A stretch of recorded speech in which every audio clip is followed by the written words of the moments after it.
Hey guys, Lotus Streams here, coming at you with another matchup. And today we got Eldar versus Tau. Um, this is a new style of list I usually do not play. I wanted to try it out. Let's see how it performs. Basically, it's very simple. We have one combined arms over here with a commander. He has the command and control node, multi-spectrum sensor suite, multi-tracker obviously as always, and the pure tide engram neurochip. Now that sounds a bunch of nothing, but it's actually pretty simple. As long as he doesn't shoot, which he never will because he doesn't have any weapons, the unit he's with gains reroll to hit, um, ignore cover, and also the ability to gain Monster Hunter, Tank Hunter, Furious Charge, Counterattack, whatever they want to, and he gives that to himself and the unit basically he's part of. Then we have Farsight Enclaves, obviously, so one crisis suit over here with double fusion. And then 1, 2, 3, 4, 5, 6, 7, 8, 9 crisis suits in one squad with 11 gun drones, and they are all equipped with basically like the cyclic Iron Raker from the guys over there, but a little bit weaker. That's why it's a cyclic Iron Blaster.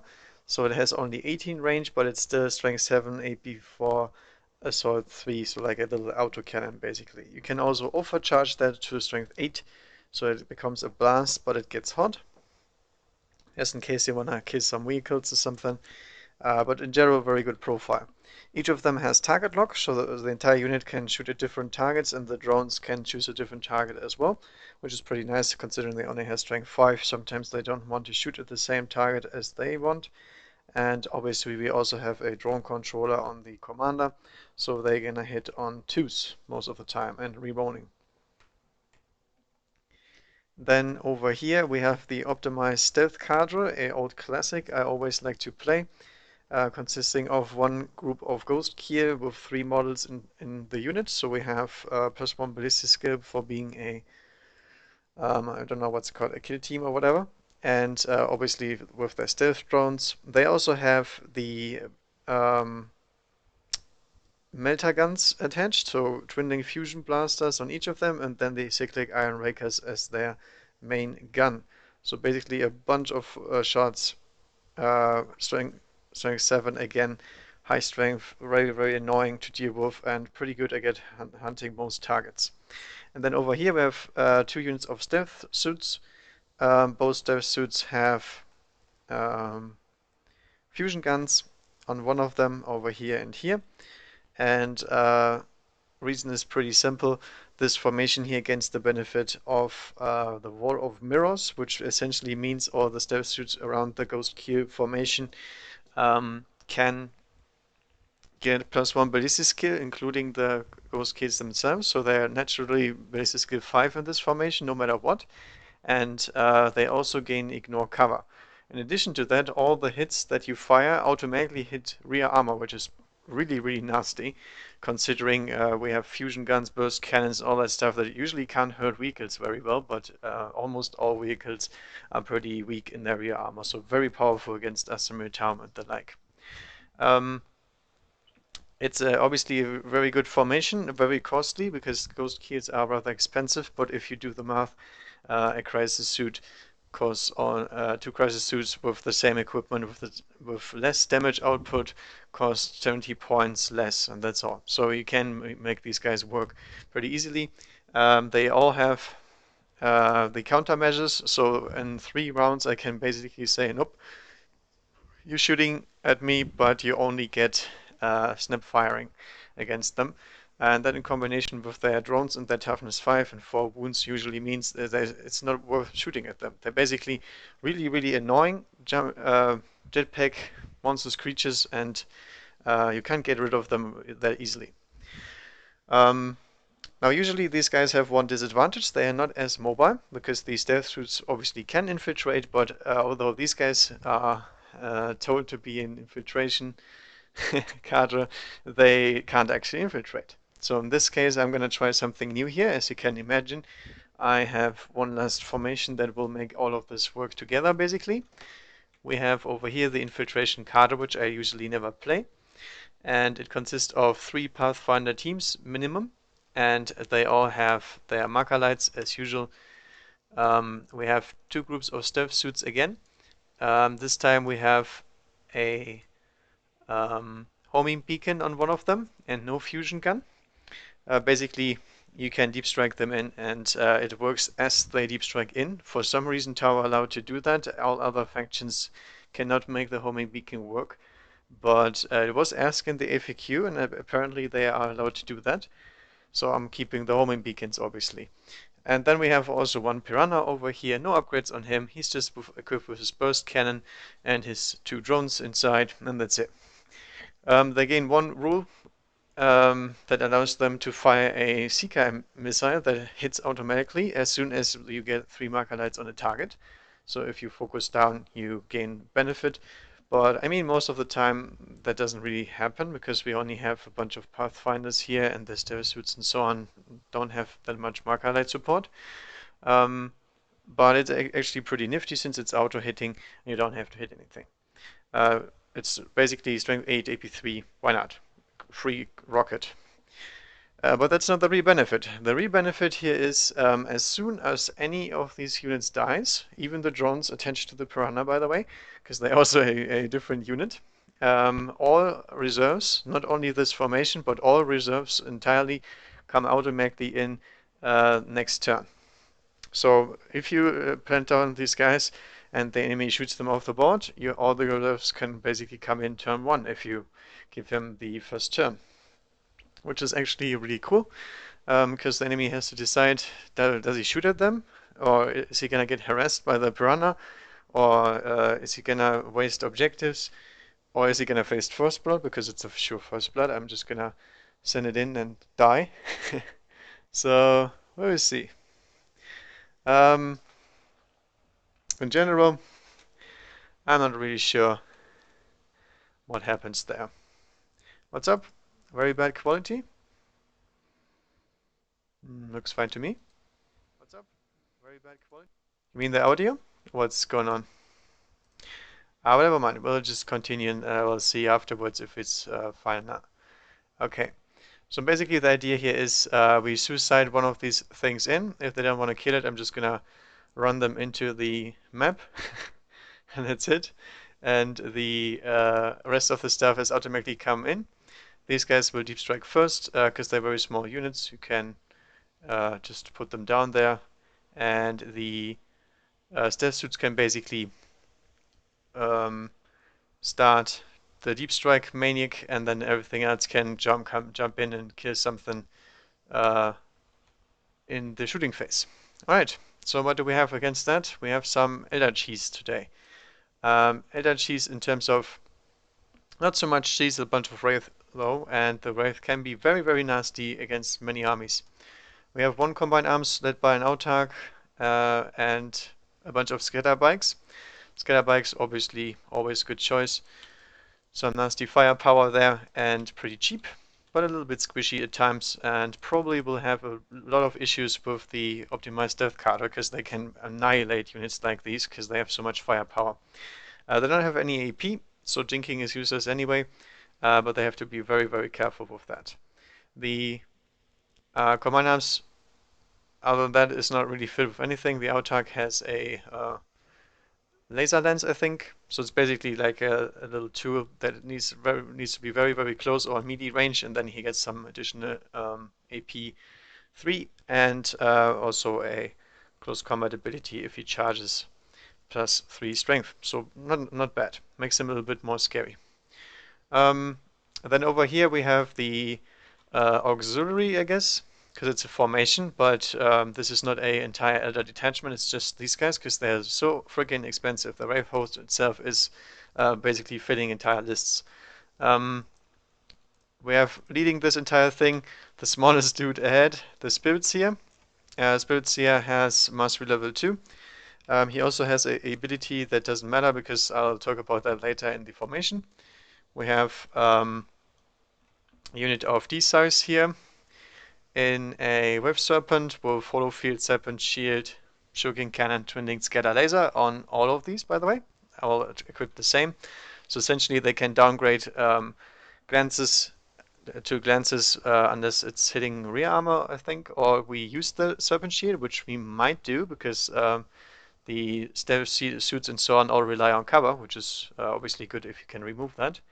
And the guys over here are equipped with axes and shields. Doesn't look like it, but they have it. And I don't have any X models here. So they're riding into that Wave Serpent as well.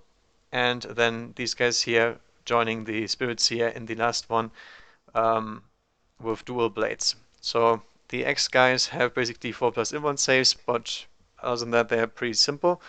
And they have unwieldy axes but get +2 strength, so they're pretty tough themselves, and if they get to strike back they probably kill something. And the other version has +1 strength and AP 3, so they're also hitting pretty hard at strength 6 but initiative 4, because for some reason these guys are pretty slow but not that slow. In general, the reason why Wave Blades are not as often played is pretty simple. They only have one basic attack, which is really, really terrible for such an expensive unit. The good thing is with the two weapons they at least gain 2 attacks base, and on the charge they have additional 2 because they have rage, but if you don't get the charge they can be actually locked up in combat by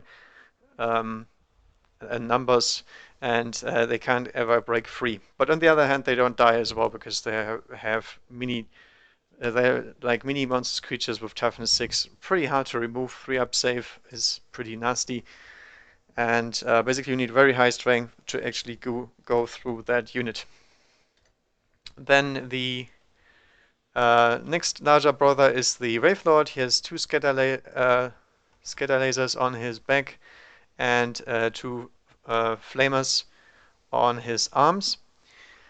He also is equipped with the Ghost Blade, obviously, so he has AP 2 +1 strength, Master Crafted, which is pretty nice because he is very, very good in close combat. He is a monstrous creature, he's not a walker by any means, so it's not as easy to kill him. He's also toughness 8, so we cannot even touch him with most of the shooting, but he is rather slow. So that's a problem in this army because he is equipped with good shooting and everything, but he can't get out across the table if he uses that. And then last but not least we have as always, the Wraith Knight.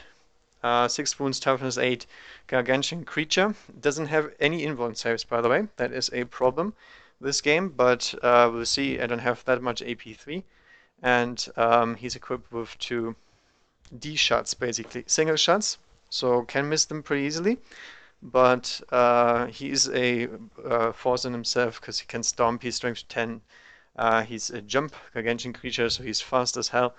And it's in general pretty costly to bring him down, and he doesn't cost all that much. Actually the Wraith squads are more expensive than he is, which is a little bit weird. Now what do they gain in this entire thing? They gain a very good focus that all the other guys in the Eldar book have, which is called Battle Focus, and that allows them to run and shoot, basically. Shoot and run, however you want it, and that allows the Wraith Lord to advance with maximum speed and still fire his secondary weapon system, which is pretty nice. And also the Wraith Knight, obviously, so he's moving 12 plus his run and still fire his weapons, so pretty nasty stuff. And they gain that in general, there's no downside on that. And then in addition to this, the Spirits here can give them the ability to reroll all hits, no matter in close combat or not, and that is within 18 inches of him. Usually he only rerolls once in a shorter radius, and now he's buffed from this formation. Obviously he's gonna roll on telepathy this game, because otherwise the Wraith Knight might very well just get assassinated before he can even swing. So in this case, telepathy can help a lot with that. So let's grab the dice here real quick and roll for that. Over here. And we got unlucky. Fits Batman. So we have Psychic Shriek, we have Dominate, and we also gain, I don't know, Horrify or the other one. Doesn't really matter, because the thing is, I think it's not Horrify. Horrify is on a 3. Um, how's this one called? I don't remember. It's basically making me fearless, but all of this is fearless. These guys are not fearless, but they're not running away very often, and he's probably not going to be in range of them anyway, because he's hanging in his transport. The only downside with the Spirit Seer is in the entire formation, he is rather squishy.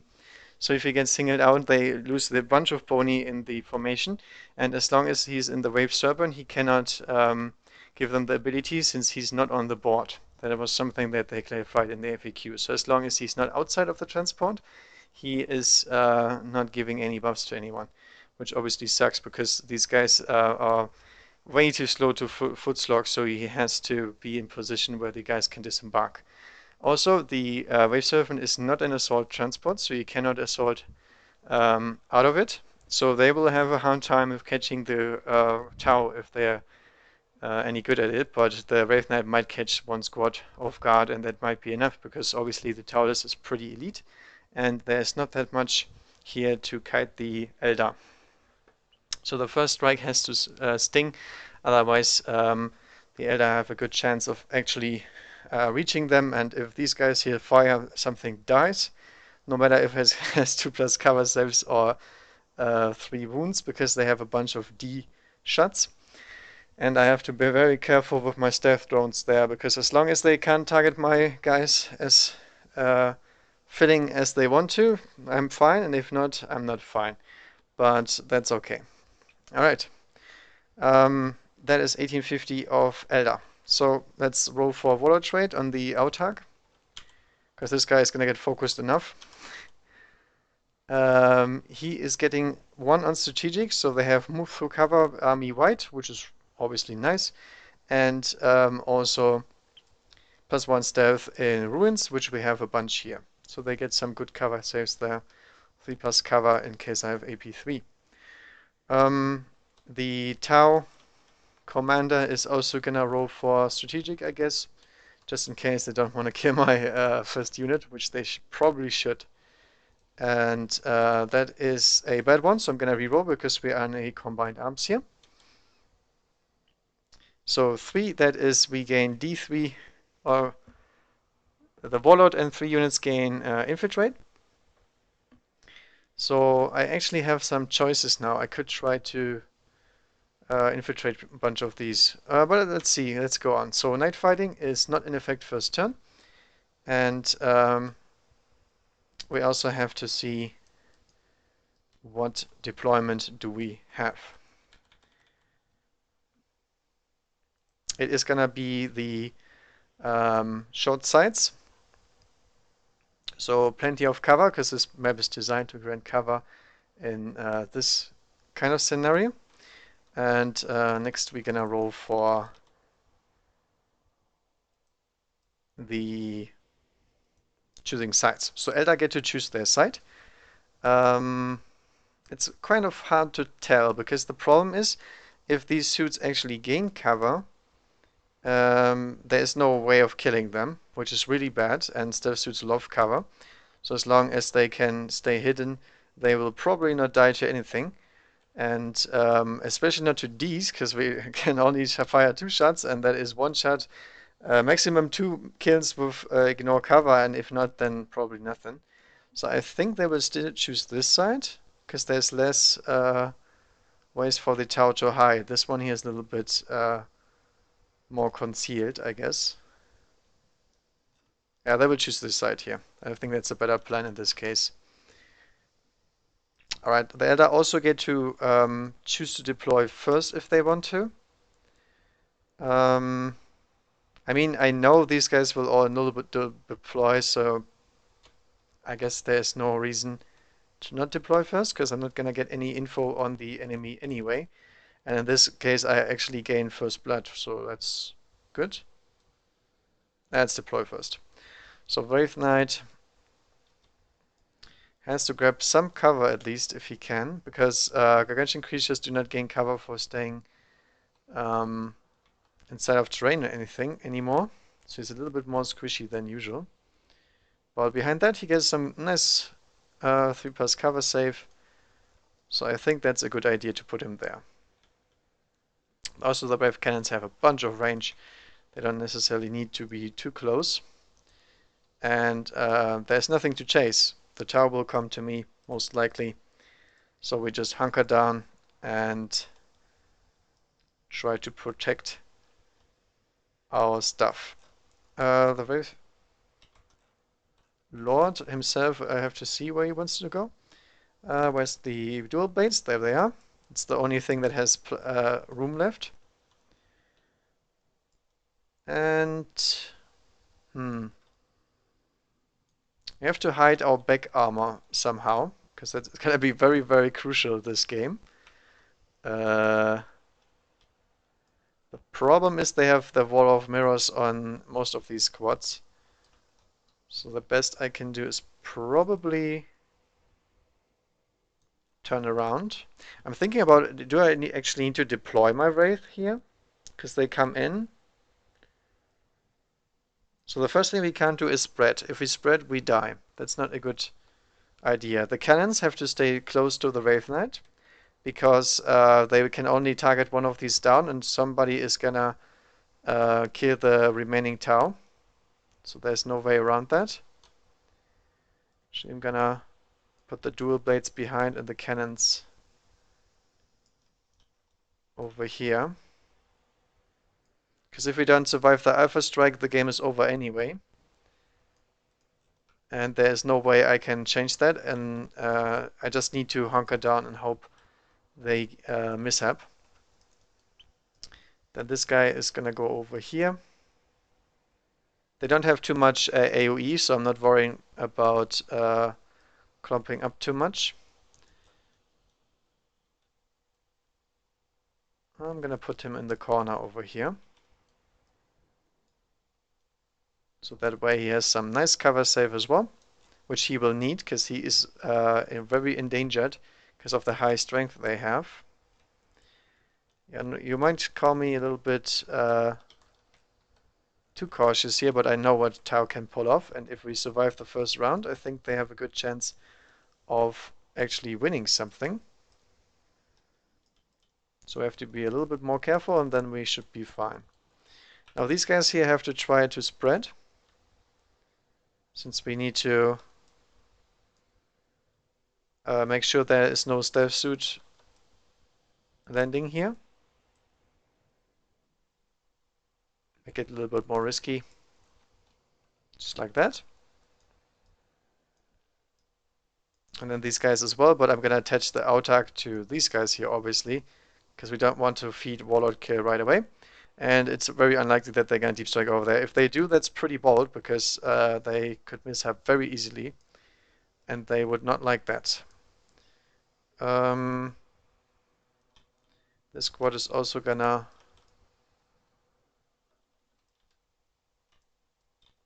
try to spread a little bit.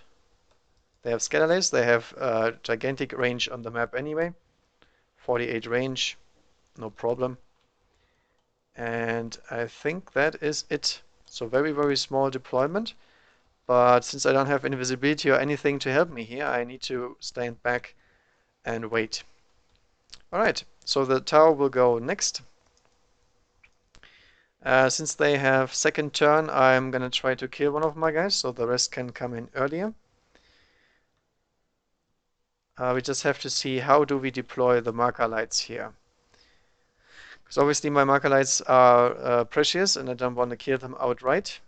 And if I let them outflank, they can only snapfire because they have heavy weapons. That's not nice. We have infiltration though, so I could try to infiltrate them somewhere useful.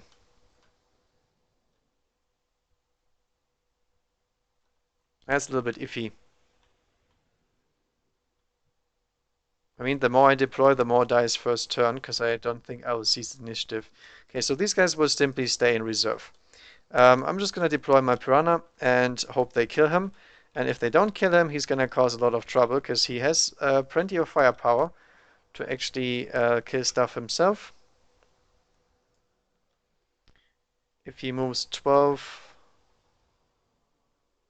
over there, yeah, he's fine. I can deploy him about here. He's pretty safe, actually. I want to kill him. Can I deploy him somewhere less safe? Oh, I guess it's gonna make the Wraith Knight move, so that's okay. And they want to have first blood in this kind of mission, I think. That's it would be stupid not to kill him, because at some point the freaking tower will come in anyway, and this way at least we gain the first point of the game, which is going to be crucial. All right, so let us jump them in.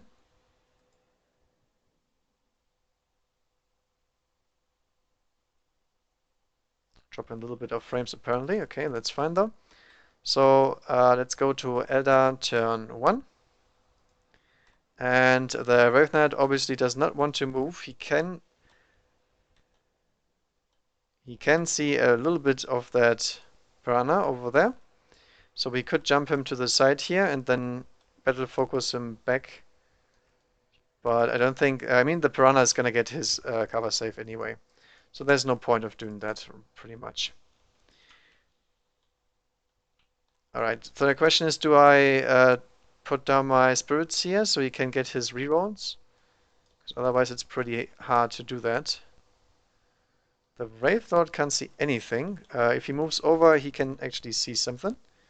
I'm gonna move him over here. Yep, now he can see something, so we at least score the first blood. Alright. So I'm gonna go without the spirits here, and I'm gonna try to save him somehow. So we have 2 cannons. Nice, 2 hits. And there we go, it's dead. It's just removed from play, because it's strength D, and the piranha goes... And also scoring them first blood, and killing the drone in the process, because they couldn't even disembark. Oh yeah, did I try to seize? Oh, whoops. Maybe I should have tried to seize. No. So no seizing the initiative, and now we go back to the original plan. So that one is toast. Probably a little bit overkill, because I think the Skylazar could have killed him just fine, but I mean, what are you going to do about it, right? So the first unit died, so everything is going to come in from reserves next. But at least they have that kill point going. Alright, let me see the range on the heavy wave cannon real quick. 36, yeah, so he was well in range. The only thing I have to remember here is I can battle focus him if I want to. And does he have fleet or not? Wraith Knight has no fleet, okay.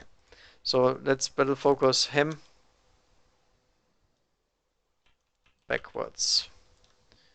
Actually, he's just gonna run. I mean, it's not a battle focus, really. And there we go. Yep, he's well hidden. I'm thinking still about deploying the guys here, but if I do that, they're just gonna get gunned down. I don't think they want that. Especially not the cannons, obviously. Or the scythe. It's not a cannon, it's a D scythe. Okay, so let's just try and bring out the pain this turn. Alright, so we have 3 outflanking units. Let's see where they outflank.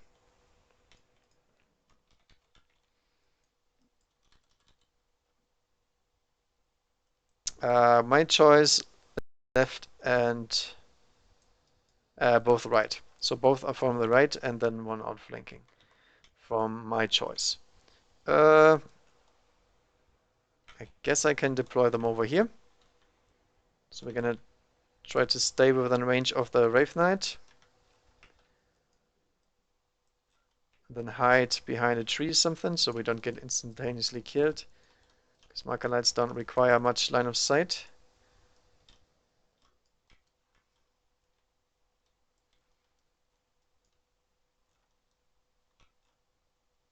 Oh yeah, actually we're coming in from the side, so we can't deploy there even if I wanted to. Let's not cheat. Alright, let's put them over here instead. So I get some kind of cover. Yeah, they're all in range. Then this unit here. I mean, I can go greedy and deploy a little bit further ahead, but I think that will be the last thing they do this game. Yeah, we have good line of sight from here as well. No need to deploy too greedy. And then on the other side we can deploy a little bit easier because there's way more distance before they can actually reach us. So we're going to deploy back behind this tree. Good old Tau fashion. And there we go. So some Tau beginning to rise here. And then the next thing is gonna be my stair suits. So let's try to drop them in. And now we have to do a battle plan. So what is the plan? Do we assassinate the Wraith Knight or do we assassinate the cannon's truck? Because if I kill the Wave Serpent, the first of all they might, which is really funny, they might snap fire because it's a leadership test and that doesn't help them with Fearless. What is their leadership? That's the question. Wave Blades, Wave Guard, leadership 10. Okay, so they're not very likely to get shaken off or anything like that. However, we still have very good fighting power against the Wraith units, so I would like to get them out. The Wave Serpent itself does have 10 in the rear, so it's very easy to crack for me. And it also has a 5+ invuln save no matter where, so that's bad. But the Serpent Shield does not work in the back, so it's only front and side armor. So I can actually explode it with a good fusion hit. And they only have a very low chance of actually doing anything about that. The downside is I have to somehow get here, and that's actually pretty hard to do. How do we do this? I can try to land right here and then snipe them out. That could be a possibility, for example. And then get some landing position over there. Okay, I'm thinking this here is probably the best space for these guys first of all, because we need a good position to assassinate him. Alright, so let's try to drop in. Direct hit. Who's actually my light? There he is, okay. So obviously this guy is not the first gun going down, because you always deep strike these kind of units last, so you can put them up front or whatever you want them, so they have a little bit more variety where he actually has to be. Alright, so stealth suits coming in, and then I can try to bring the other guys on the other side so we can snipe that transport before it gets dangerous. Because I already have a good linchpin here for my rest of my units. I think I'm gonna go greedy and try that, because there is a gap here that I can use. I could have sent them out flanking, but then we have a big chance that they come over here, and that obviously would suck. I mean, then we could deep strike back here, but we don't really want that. So outflanking the stealth suits is not a good idea, I think, in this case. But now we're gonna live a little bit risky, right? Let's try back here. Hope the Wraithhost doesn't wipe us off the board. Oh, that is a scatter and a mishap. Whoa. What happens to them? Eldar get to place them. I'm not sure where I want them. I don't want them near me, because in that case they're gonna keep having the homing beacon, which I really don't like in the middle of my army. And they are an easy kill point, but on the other hand, that is really scary. So I'm gonna put them out of the game pretty much over here. So they are very far from the action and they can't do anything useful, neither shooting or anything else. Yeah, I think that's the best idea. Alright, and then we bring in the blob of justice. Let's bring him down. Boom. Obviously everything here has 18 range, so we have to be a little bit careful with the way we deploy. However, everything here has split fire, so I can basically choose my targets as I like. The gun drones will probably try to assassinate one of these squads, because with strength 5 they're not really doing much against the Wave Knight. Although I have to do the math here a little bit. So what we have is 3, 6, 9, 12, 15, 18, 21, 24, 27 shots with the strength 7. And we're gonna hit probably on 3s, depending how good the marker lights go. I expect at least one hit here. So that would be hitting on 3s rerolling.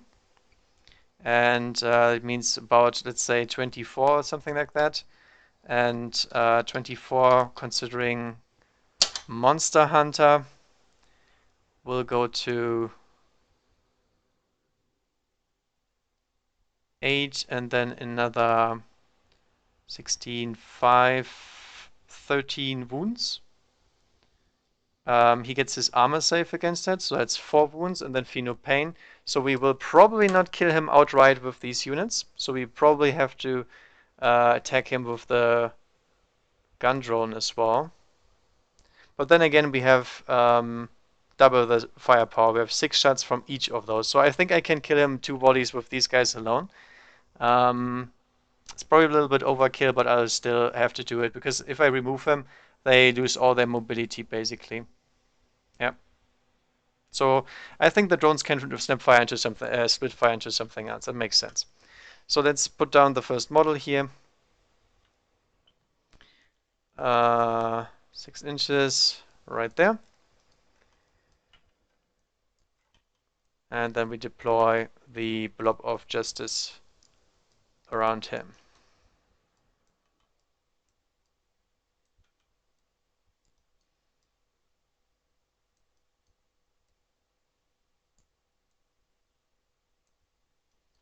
Like so.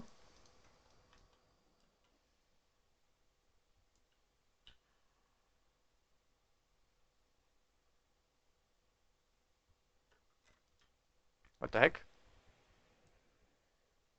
Why is this guy moving? Okay, that's the guy with the homing beacon though. So there we go. We're fine. Within 6 inches is this guy, so this is my first circle. Then the next circle probably around here. A little bit further even.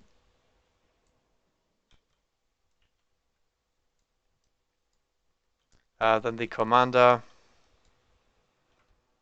up front, because I don't really care if he takes some wounds and he can look out for the really nasty stuff. And then the drones have to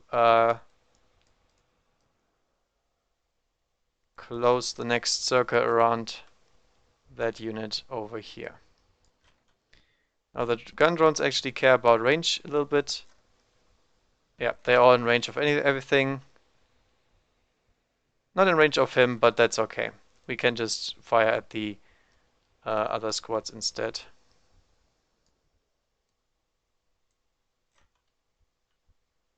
Yeah, they all have range here, no problem.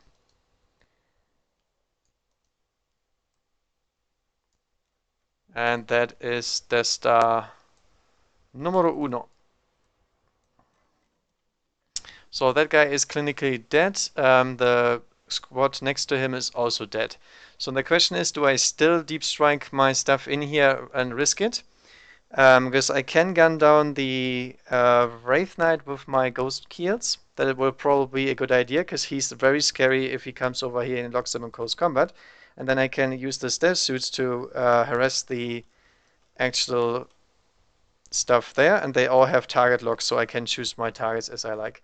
I think I'm going to try to do so. So we're going to send him over here, because obviously the stealth drone has a very, very small footprint, and it's not as easy to lose them. So we're going to deploy these guys. 24, yeah, we can totally camp behind the drone. Like so.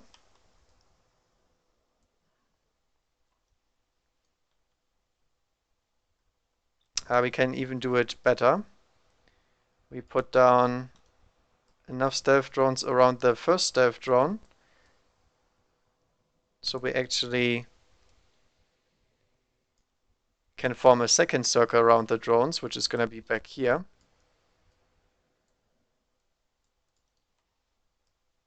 And here. Oh.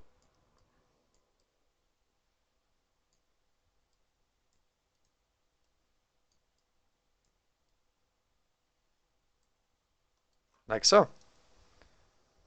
Alright, all fusions are in range, everything else is in range. They ignore cover anyway, so he's not gonna get saves, or he gets his armor saves, but no cover. And that guy should be dead as well. So next thing, why is there? Oh yeah, there's a one fusion guy here. Alright, so one fusion guy can actually die for the greater good and try to remove another transport here. However, I deployed them right, so I can't actually hit anything here in the back, even if I wanted to. Unless I deep strike right here on target. Yeah, I can see the turret, but that's fine. So it's gonna get some good cover here, but at least it doesn't get downgraded because the serpent sheet doesn't work there. Okay, so I'm gonna try to deep strike right here, but it's gonna be pretty clutch positioning. Nope. That goes 8 inches forward. Okay, so that's a mishap. And that's a back into ongoing. Okay, I'm fine with that one. Was just a cheeky attempt to try and cheese something to death. So I can try to bring in another unit close to the guy here. But I will be in range, but is it enough? It might be enough. I'm just gonna go for it. Since we always hit the back armor, they don't care about that, and as this way we at least have a safe way of putting a unit into his back armor for sure. He has a 5+ in 1 save, so that might not help, but still we get. Alright, so they are also in range for my ghost keels to help them out with the +1 ballistic skill and so on. And then these guys here will attempt to deep strike here to get another shot into his side. Let me see the optimize real quick before I say something stupid, because it might be 6 inches as well. But oh yeah, it's within 6 inches. Okay, so I have to actually scatter these guys then, because they are not within 6 inches yet. Okay, so we have to deploy them somewhere else. If we deploy right here, still not within 6 inches. 6 inches is right over there. And like so. Alright, so now we have it. Can we still reach? Yeah, we can. So everything here is 18, so they can reach, and now they don't scatter, and they're in range of these guys. Okay. So this plan is probably not going to work, because the only way I can see something is over there, and 6 inches away from him is here. So we have to get a precise deep strike here, or otherwise this is not going to work. Which is exactly why I did not want to do that in the first place. And I'm really sad that the one squad scattered off the board. 3 inches up here.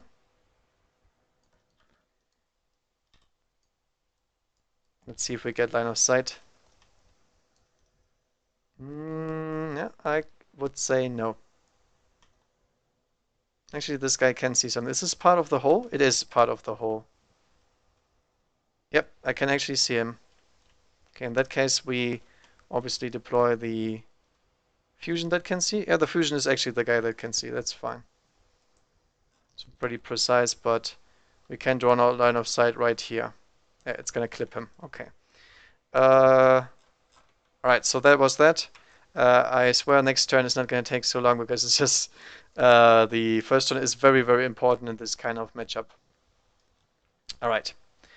So that is all the stuff. We actually am gonna activate the Wall of Mirrors, obviously. I'm also gonna give out Monster Hunter this turn so we can reroll against the Wraith Knight when we wound. And then I'm gonna start with my Marker Lightning. I'm gonna move these guys here first, just so I don't forget to run them, because they might actually make it into the game at some point. Alright, so Marker Light's next. Get the markers over here. We have 4 guys snap firing their marker lights into the Wraith Knight. We actually are only looking for one single hit. That should be enough. And we get it. Nice. Now the stealth suits could use one on that guy. Can we see that? Yeah, both squads could see it, so I can still fire my marker light into there. I guess so. Why not? I'm hitting on 2s then. That should be good. Okay, it's not hitting. And then over here, these guys can open fire into the transport as well, if they can see. I'd say they cannot see anything. There's too much bush in the way. So no clear line of fire here. Can fire into him as well. Or into these guys here, but I have ballistic skill 5 on the drones anyway, so that would be no reason to do so.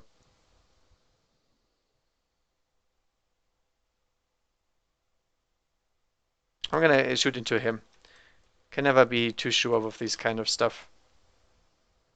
Okay, never mind. It doesn't hit anyway. So in this case, my stuff did not matter at all. Okay, so let's start with the explosions first, because explosions can hurt something else. And that is obviously good. So these stealth suits here will fire into the back of that. This guy cannot see, the other 2 can. And we have +1 ballistic skill because of the formation, no matter what. So the fusion hits.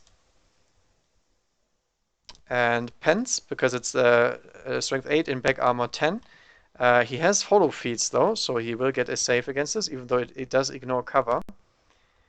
So hollow field does make it safe.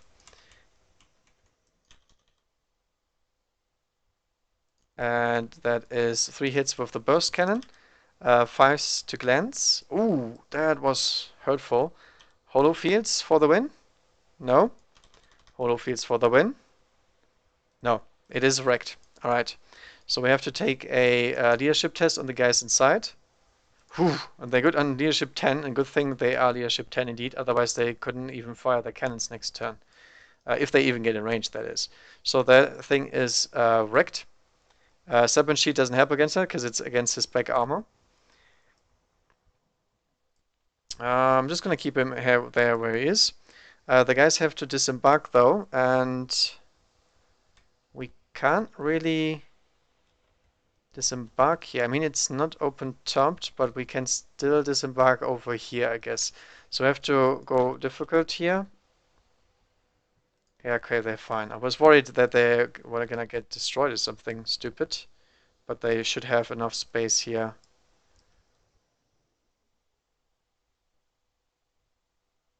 To actually disembark. I mean, technically he's within 3 inches of the hole, right? So, within 3. It's over here. Over here. He can physically fit under there, that's no problem. Yeah, right there. And that is everything, because other than that, we can't really do it. They don't have to take a pinning chase because they are fearless. And that is 1 hollow field less for me to worry about. Okay, that's good. So now these guys are pretty much useless because they don't have the mobility to do anything. But they might get a bit jump in the end, and then they are probably dead next turn. So let's not say anything about that before we actually kill them. Alright, so let's go against the knight with the fusion. Now if we do math here, we have strength 7 times 6, 18, hitting on 2s. So we expect 15 hits and 5 wounds on that. So he should survive the entire thing. So we're gonna fire the fusion guns into the fusion blasters into him as well. So fusion first, all hits, wounding him on force, all wounds. It ignores cover, he's outright dead. And that's how powerful this formation is, because ignore cover is really, really painful here. And he does not have any invuln saves since he's a Wraith construct, and fusion simply wounded him on force. So they got very lucky with the wounding there. Should probably not have happened. But since I already declared my shots, I cannot shoot into something else with the target lock, because I have to do that before. Alright. Yeah, they were all in 18 range. Next thing is the small squad over here. Does have new coordinates, so they can fire these guys here since they ignore cover. That's pretty nice. So we have one fusion, hits, and wounds somebody because it's strength 8, so wounding on 2s, and it outright kills one of the race because it does ignore their armor saves, and that's the first guy I can see because this guy is hidden. And then the burst cannons. Actually, can I even fire? I think I misplayed here because I should have fired my burst cannons first in this case because I can't actually see anything else. Now that's fine. So that's all they can do for now. So next we're gonna use a marker light and open fire with these guys into him. The drones will all open fire into the jet bike squad. I'm actually gonna fire into this one here because it has 4 jet bikes and I can reach everything with the drone. Yeah, I can. So we're just gonna fire everything we got into them and these guys into them. Obviously gonna activate and forgo my shooting with the commander, so as usual. So let's roll that over here because it's a lot of dice. We have 9 suits with 3 shots each. So 1, 2, 3, 4, 5, 6, 7, 8, 9. And they get 6 shots because they have 2 of these weapons. They're hitting on 3s now.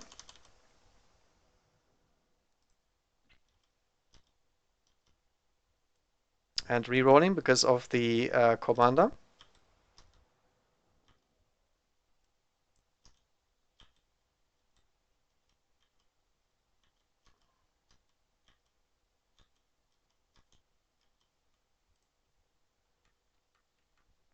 And it is strength 7 against his toughness 8. So we wound him on 5s.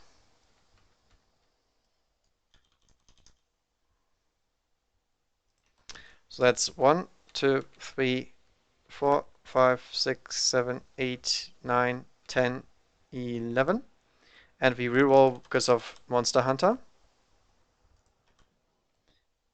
12, 13, 14, 15, 16, 17, 18, 19, 20 wounds. Okay, that's above average. 1, 2, 3, 4, 5, 20. He gets his normal 3+ armor save against that, which he fails 1, 2, 3, 4 only. Wow. Okay, so he rolls very well with his saves here. And he also has Fear No Pain, I guess. Wow. Okay, 1 single wound of the Wraith Knight. Holy cow, that was really, really dangerous. Okay, that is bad. Maybe I should have shot the unit first so I could kill him just in case. Yeah. On the other hand, this guy could have killed me as well, so not sure about that one. Alright, so that went very, very bad. So next is the drones. We have 5 here. 1, 2, 11 times 2, 22 shots. hitting on 2s, rerolling, and wounding on 3s against the bikes.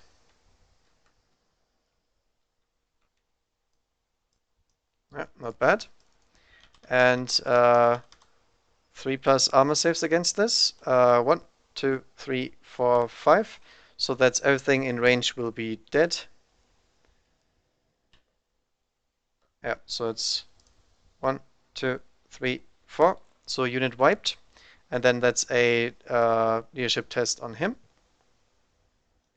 And then next, these guys here, I guess will fire into that squad. Let's see how much they can actually kill. They can't kill that bike. So I guess we fire into him, because he's pretty much unharmed at the moment. That's really bad. Nah, not really. I'm just gonna fire these guys here into the dead bikes. Why not? So no fusions on those, because they have the Shazui. And we hit on 4s, because we have nothing to increase our ballistic skill. And that is horrible wounding. But still we kill one bike, and that's all we could reach. Blam. So that's nice, I guess. Okay, so the Death Star pretty much did absolutely nothing, because the knight made a bazillion amount of saves, followed by a bazillion amount of pain, so he took 1 wound in the end. But I mean, I have hit and run, so as long as he doesn't stomp me out of the game right away, I can actually make it away still. But we annihilated that guy, we annihilated their transport, so they are out in the open and pretty much useless. Annihilated that squad, 2 jetbikes remaining, so pretty much neutered a bunch of firepower here. The only thing they have going for them is that close combat of the Wraith Knight, and I'll see if I can outplay him, because I have hit and run, so I can get away. And let me see, actually, I did not mention that in my list. Whoops.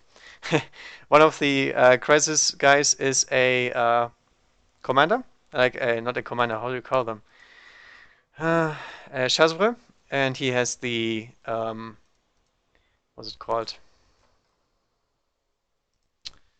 I always forget the freaking name of the upgrade.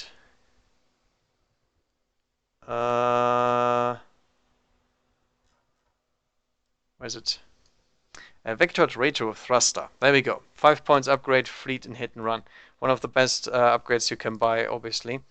Not sure if I could have taken that on the commander though, but I played a little bit around with the list, and I came to the conclusion that I need the commander, so he's basically a relic of that. But with such a Death Star, you always have to make sure that you don't get stuck in close combat. That's naturally the case. Okay. So I guess that is my shooting, because everything's shot. So next is my assault moves, and this is pretty important, because the distance here could mean death or glory. These guys here will move first. That's a cocked one. Whopping 8 inches, that's nice. So also a little bit more mobile. Then these guys here need to get a good number. 4 inches is probably enough, but I mean they have battle focus, so that might hurt me. I'm gonna move this way. Over here. Then next the Ghost Gear. 11 inches. Okay, these guys are out of here. We're basically gonna stay. I mean, he has to go over here. He has to try to stop this. That's his best bet. So I'm gonna try to stay within range of that.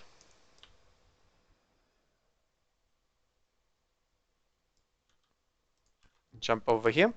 And since he has D shots, we don't want to put anything up front that is a Ghost Gear, because these guys have 2+ saves as well. Might as well tank with them. The drones are not their weak point at all. So next is the guys here. 3 inches only. Oh my goodness, these guys are not good with movement. Then the big boys, 8 inches. Does it make sense? Because now comes the tactic in. This guy here, this fella can help 12 inches. So he's gonna be here. So if I move my 8, I'm gonna be here. So he's gonna get a guaranteed charge for sure. And what we do is basically I have to make sure that the Wraith Knight with his big amount of tags can only hit drones, because the drones are supposed to tank this mess.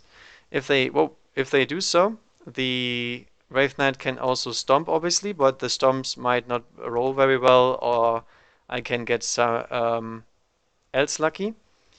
And the strength 10 means I will lose combat, but I mean I don't have much of a chance in that case anyway. I don't think so, at least. So that's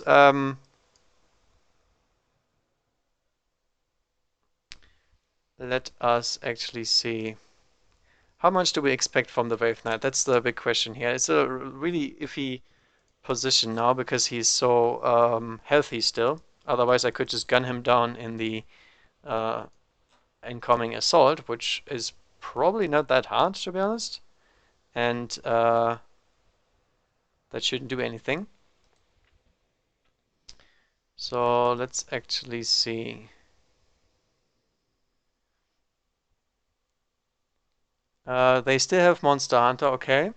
Multi-spectrum sensor suite cannot be used by firing the Overwatch. That makes sense. And cannot be used by firing Overwatch. Okay, so we're only hitting on 6s with these guys. So it's very unlikely that we actually kill him on Overwatch. The drones will have a better time because they have Twin Link, but they don't really have much damage against him. So how do we do this the best way? Probably Congo line a lot.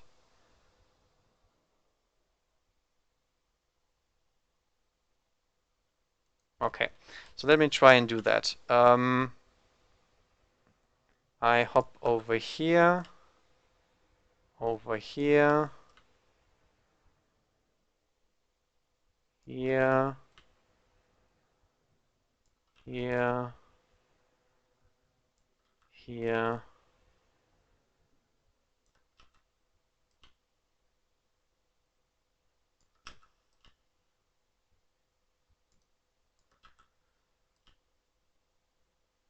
Here, here. Okay, so that's the basic movement of the crisis suits for sure. And then the gun drones will basically try to form a ring around here so he can't kill as many with his stomps. So we're gonna Congo line over here, over here,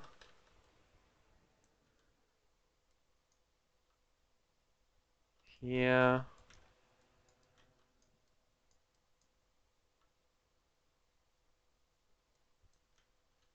here,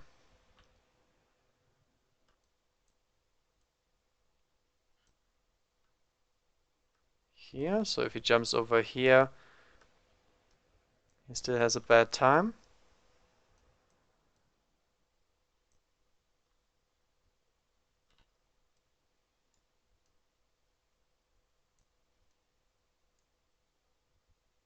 Like so. If he jumps over there, he charges here as the first person. If he guns all the drones down, he can get a pretty good charge off. He cannot jump here, so we can get that drone and prevent that from happening. Right over here.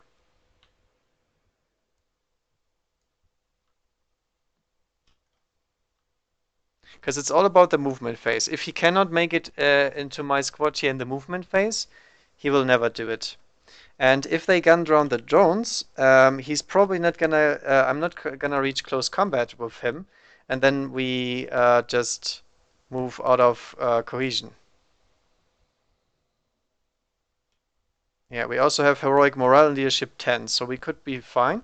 And if he doesn't gonna shoot down the drones, his storm's gonna be absolutely worthless, disregardless, and then I have a chance to get away pretty easily. Okay, so that is the basic idea here. Whew, there was a lot of movement. Rest is already fine, so we have Eldar turn 2, and then we have to see how do we solve this riddle, because it is a riddle, really. um, let's start with these guys and see how much move through cover they get, because they're not gonna get into range of this anytime soon. They're just too slow. So let's see. 5 inches should be fine. Yep. So we're moving over here with the Wraith Guard.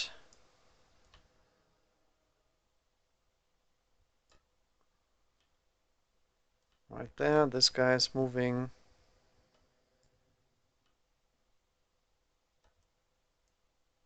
over there. This guy is moving over here. Now they have really crappy shooting yet, but they have battle focus, so they can actually make this work. Not sure about these guys. I think I need the Wave Serpents to move flat out this turn and try to catch these guys in their hit and run move if they try to get away from him and if they actually make it. And if not, I'm also in position to threaten the Ghost Kids, which is the second threat. The Ghost Kids can still kill him, by the way, very easily actually, because of the fusion they have. And there's also another fusion suit coming in, so he can be pretty dead very soon. So we have to be very careful with that and get rid of all the fusion on the field. So this is the first fusion that gets removed. Marker lights are out of reach. I cannot kill those easily. So we have to remember what else we need to do. This guy has to take a leadership test before I forget it. He's fine, as expected. So he's free to go wherever he wants to. Now the question is that what do we do with the scatter bikes? Because the scatter bikes can't really deal with something like that because they will get too much cover. This one is impossible to kill. These guys will have cover as well. I think they were gonna go for the Pathfinders because the Pathfinders are really important the next turn, and they're an easy kill point as well, so to speak of. I'm gonna move over here and try to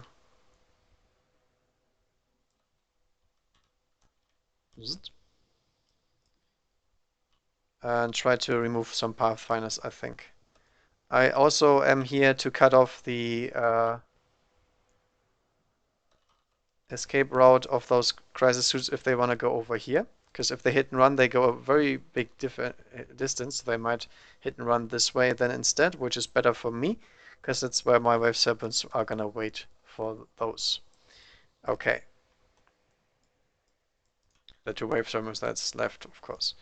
So that thing is moving.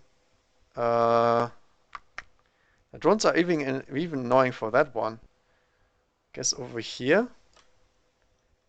I hope I don't immobilize myself, or do we go less greedy over here? I guess here. And then we move 18 flat out to here. I think we can barely fit. The dual blade transport barely gets across the wall, that's good. The question is, do I disembark my seer? I don't think we have to reroll much here, because the D-shots will matter nothing at all. So that's okay. And the scalar lasers might not even clear away the drones, because they have too much armor says, because there's AP dash. Yeah, I think that is the best setup here for this turn. So no psychic phase, because I'm going to stay inside. We don't have any good psychic anyway, because obviously we failed pretty hard with the psychic abilities.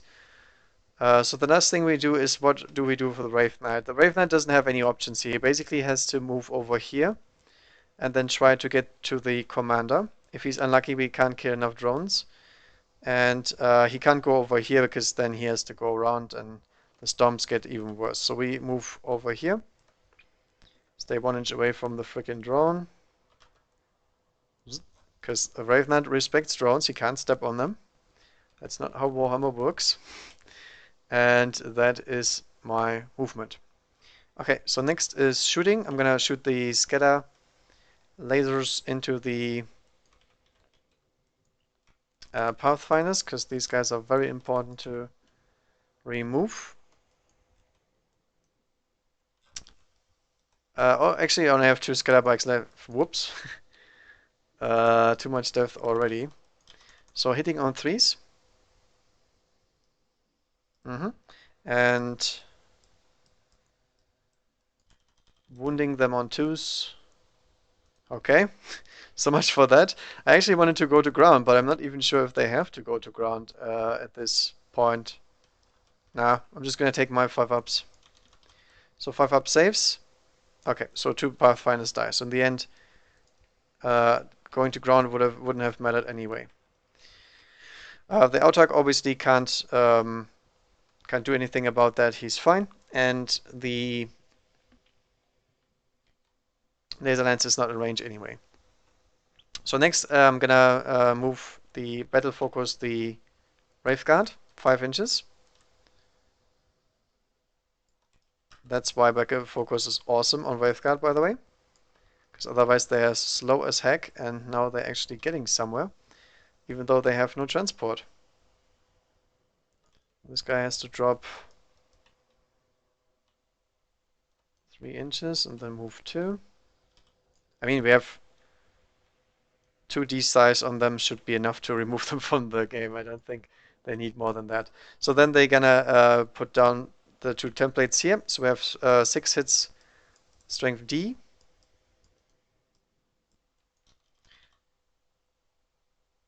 And that is 4 of these dead, because it ignores their armor saves and ignores their cover saves too, because it's a template.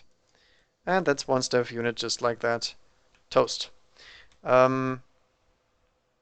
Next, I'm gonna flat out the Wave Serpent, because we have to get closer to the Ghost Kids, otherwise they run away from me. Over here. And then this one here is also gonna move flat out.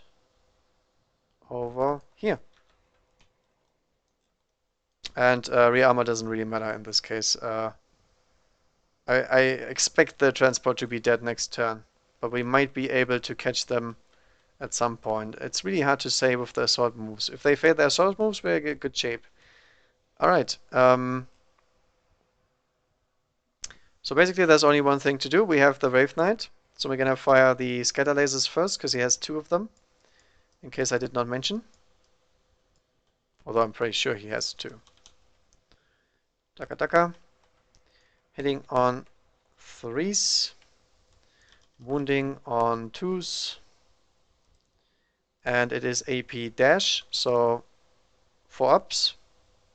Ouch, the drones do not want to die. And then 2 D shots from the cannons. Nice, 2 hits. And that's 2 drones down, because it's D. Blam, blam. So plan, did it work out? 5 inches. Yep, it worked out. So he has to charge this drone if he wants to charge. He doesn't have any more shooting that I know of. I'm just gonna check real quick, because most of that stuff was on the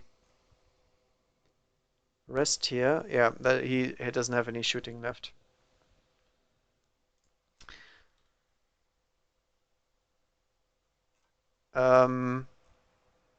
These guys can't fire, obviously. I think that's it. So we have to take a leadership test on the drone unit. Pathfinders. Pathfinders are okay on leadership 5, and the drone unit doesn't even have to take one, because obviously they're totally fine, because they lost too few. Maybe I should have fired into these guys, but then on the other hand, these 2 guys only did 2 wounds, and they would have killed these drones, which is really bad because we would have attacked here, killed less units, and then we wouldn't have been locked in combat at the end. So that's not good. All right, so I guess that is it. Only one assault to do. This one into the squad, and everything is gonna overwatch. Everything is in range 2. We cannot re-roll, but the drones can still. So we have 1, 2, 3, 4, 5, 6, 7 drones. Ignoring cover doesn't matter anyway. 7 drones gain 14 shots. 2 hits. And re-rolling everything. And wounding him on 6s with strength 5 against toughness 8. Re-rolling with Monster Hunter. Nothing. And then we have another 1, 2, 3, 4, 5, 6, 7, 8, 9 shots times 6, 36 shots of nastiness, and they got some decent hitting. Yep, that is decent hitting, I'd say. All right. Wounding him on 5s and re-rolling with Monster Hunter. Oh, that actually hurts. That's a bunch of wounds. But can he make an ungodly amount of 3+ saves like he did last time? Then he's totally fine. Yep, he can. And he also has Feel No Pain, which he doesn't make. Okay, so the Wraith Knight takes another one to the face. Slowly getting whittled down. Oh, come on. Good thing I pre-measured. It's 5-inch charge no matter what, but that sucks. Alright, so one into his face, and then the Wraith Knight gets his 5-inch charge. Yep, he's in no matter what. This is the closest drone that he has to charge. Like so. Alright. So obviously the Wraith Knight has Hammer of Wrath, being a gargantuan creature. What else does he have? He has no character, so he can't issue a challenge here. He does have 4 basic attacks, initiative 5, so he's going first as well. Unfortunately, he's only weapon skill 4, so we're still gonna hit him on 4s in case I actually get into close combat here. So, Hammer of Wrath on the drone. Wounds. And drone is going strong, that's good, because we need all the saves we can get. Now he's gonna hit us on 3s, because our weapon skill is incredibly low. Okay, I think that is game over. He misses entirely, and that is one single drone kicked over. Look. And then the drones will pile in. Holy moly, that was terrible hitting there. Maybe I should have put the Spirit Seer out, I guess. But then on the other hand, he would be nowhere near even useful. Come on, guy, what the hell is this?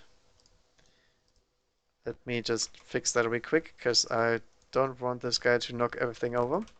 Because he does not have a collider, apparently. Okay. So much for that, but that's no problem. We can just join him. What's the issue here? Okay. So Wraith Knight apparently is now flying. We have some technical issues here. Good news is I have technical solutions that don't work.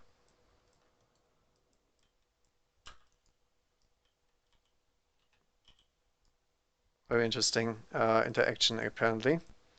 So somebody was cheating when he was trying to give this guy a bigger base, and apparently he failed. But then we have the joint tool to maybe save the day.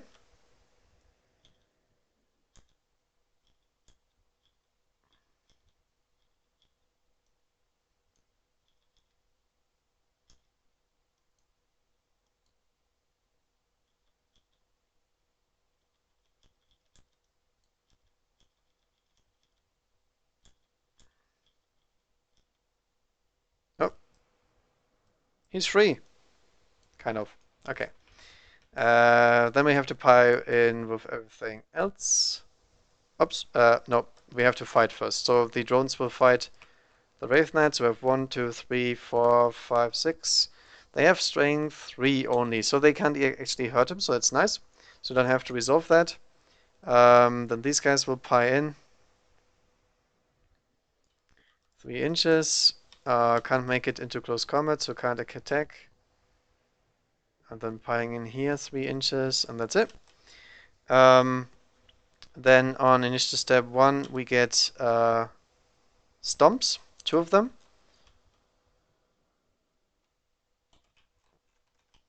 I think at least. Or is it after this combat? Let's actually check that real quick, because I rarely do gargantuan creatures, to be honest. Stomp.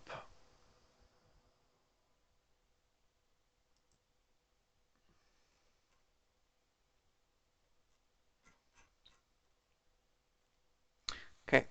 Stomp attacks are resort to the fight subphase initiative step 1. No additional pile-in, obviously. Then we get D3 stomps, and then we have to resolve those. So we have 1 stomp over here, I guess. Right there, because we have to put it in base contact. And the only thing I'm doing this is because I want to remove some drones.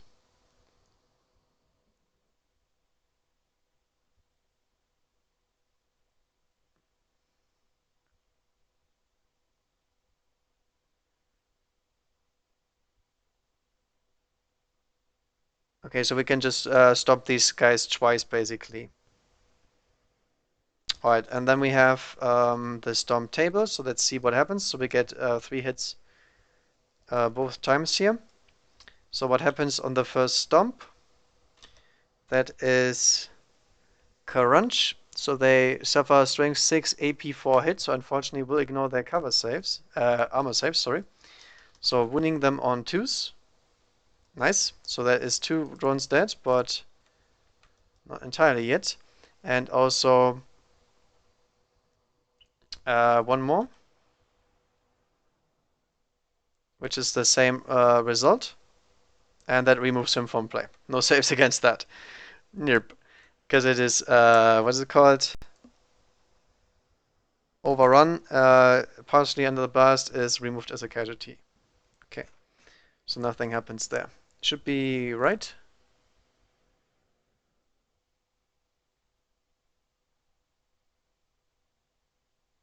Yeah, maybe I should have resolved it after the next one.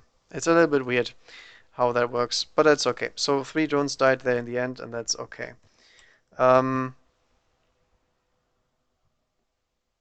Obviously should have rolled for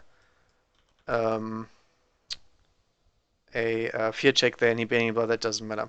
Okay, so we have 1, 2, 3, 4 drones removed. Our leadership is down to 6 because we have 10 on the commander. Yep, 10 on the commander, so we stay in combat. We don't get overrun, which is thankfully was gonna be pretty hefty if we did.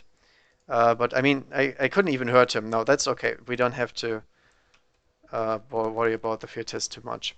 So they will actually try to hit and run. So initiative 4 on the commander. So we get away with hit and run. So direction I'm gonna choose is, I think this way. Because I don't think he's gonna make another ungodly amount of saves. And we might get away at some point. The only problem is if we don't get away from him and out of base contact, we get stuck in combat again.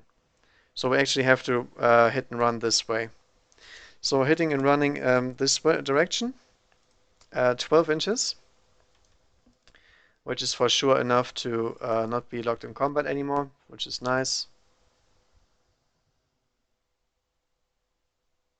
Over here. That unit drone has to be in unit currency, obviously. There we go. And the Wraith Knight is free to consolidate since he is not locked in combat anymore. So 4 inches consolidation for him.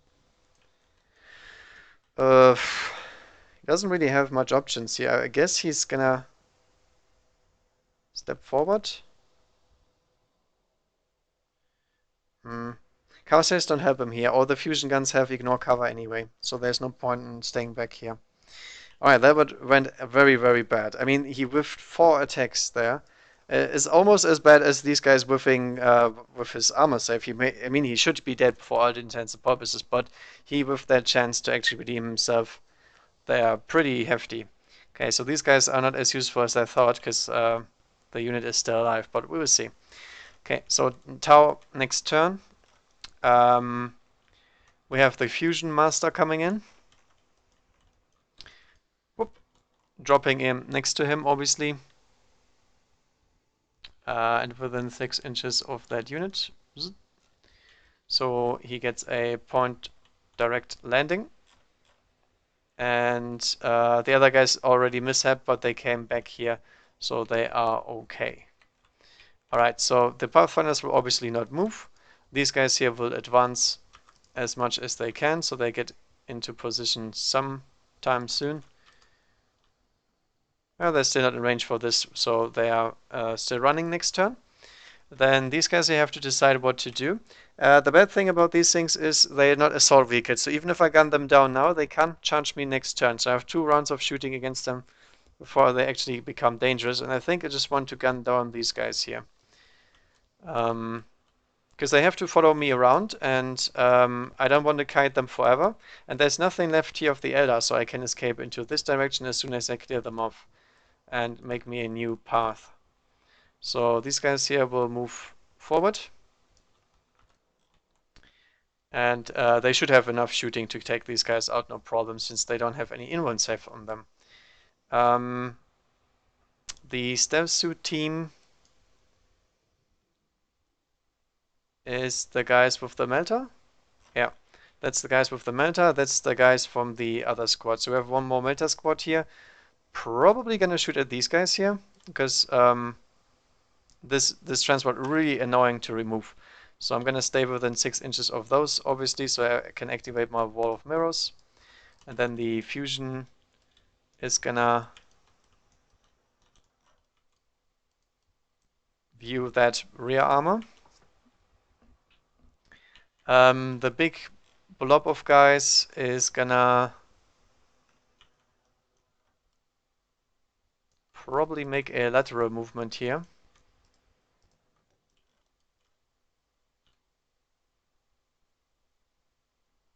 I think I have to roll that separately then.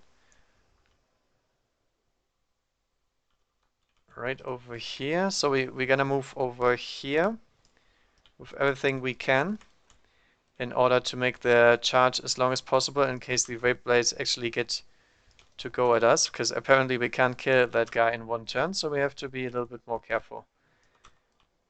Which is not an issue, but I just need to know about it, because I expected him to die last turn, so this is a little bit too far, so we have to stay within range over here. And then the last remaining drones, poor drones, are gonna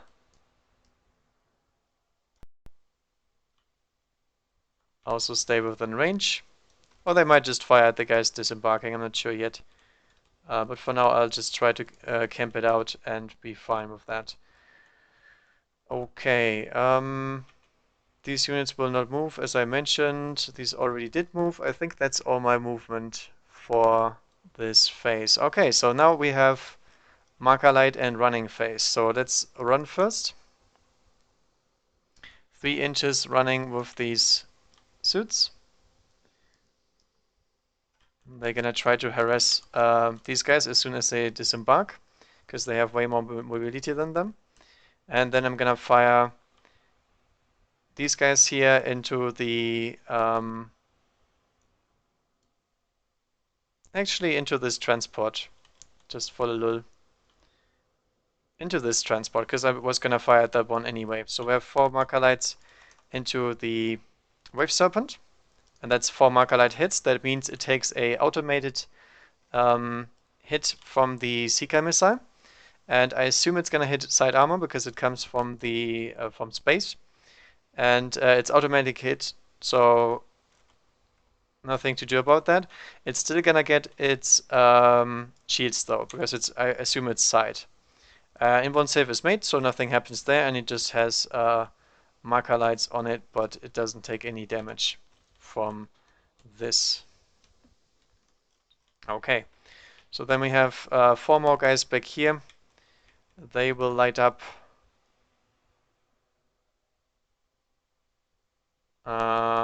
this one. I'm just gonna go extra greedy here. So we have 4 shots with the marker lights again. 2, which is nice because then I can put my gunfire into that in case I finish off these guys too fast. And then we have 2 guys over here into the Wraith Knight, obviously, because we have to get some line of sight on him. Come on, 1 hit, please. Thank you very much. There's 1 marker light, and that's all I need. Hitting wasn't the issue either last time, so that's okay. Yeah, that is it. So next thing we can do is use those marker lights and open fire. So let's start with the Death Star first, because last time I failed. So I want to make sure this guy is actually dead. So we use 1 marker light and get our stuff. We still have Monster Hunter active and everything else. So rerolling hits, ignoring cover, and all the good stuff. So 1, 2, 3, 4, 5, 6, 7, 8, 9. No crisis suit actually died due to the drone massacre. Hitting on 3s. Oops, that was a wrong reroll. There you go.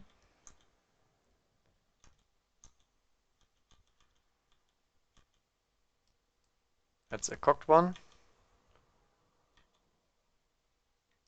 And that looks like a pretty good hit.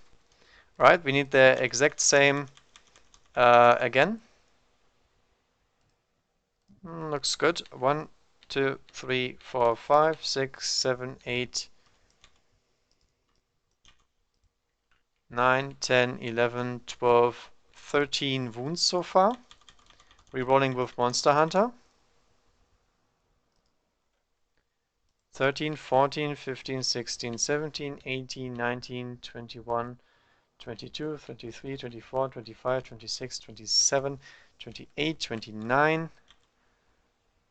29 wounds. Okay, let's see how he makes those wounds again. Because last time he did make them no problem. So 29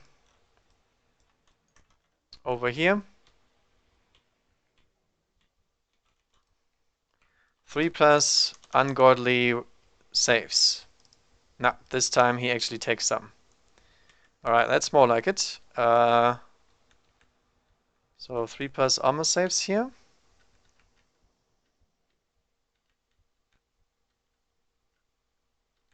And feel no pain. 5+.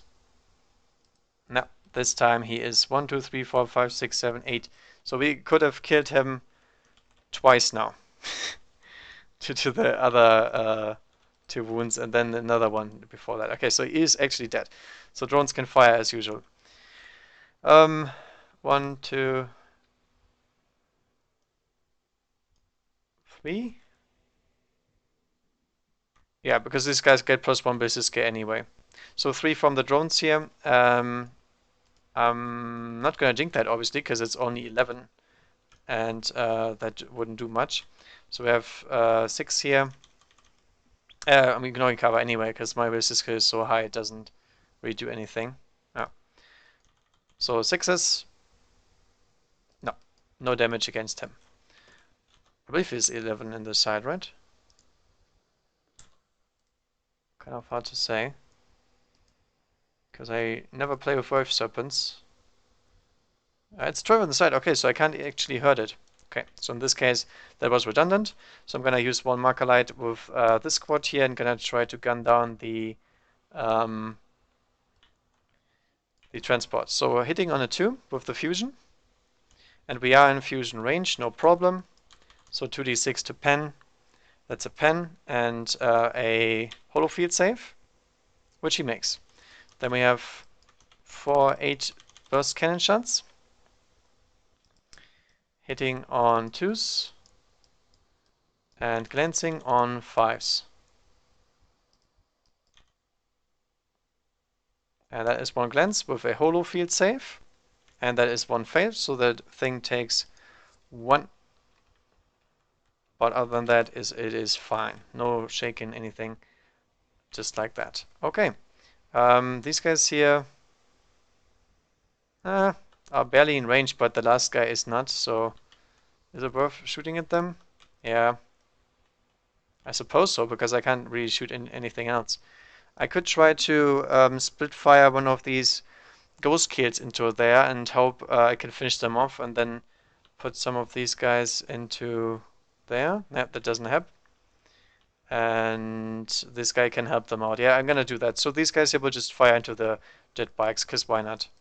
The jet bikes are not necessarily something I'm scared. Okay, so I'm gonna fire my fusion first. They will jink. Fusion misses. And then with the burst cannon, 3 hits, winning on 3s. Yep, and 3 plus. And that was one jet bike toast. Okay, and they are jinking. Next turn, which doesn't really matter because I don't think they have any impact in this game. So the last thing that can actually hurt me is these guys here, because these guys are obviously in their transports and that doesn't help them. I'm gonna fire the crisis suit first here into them with 2 fusion blasters.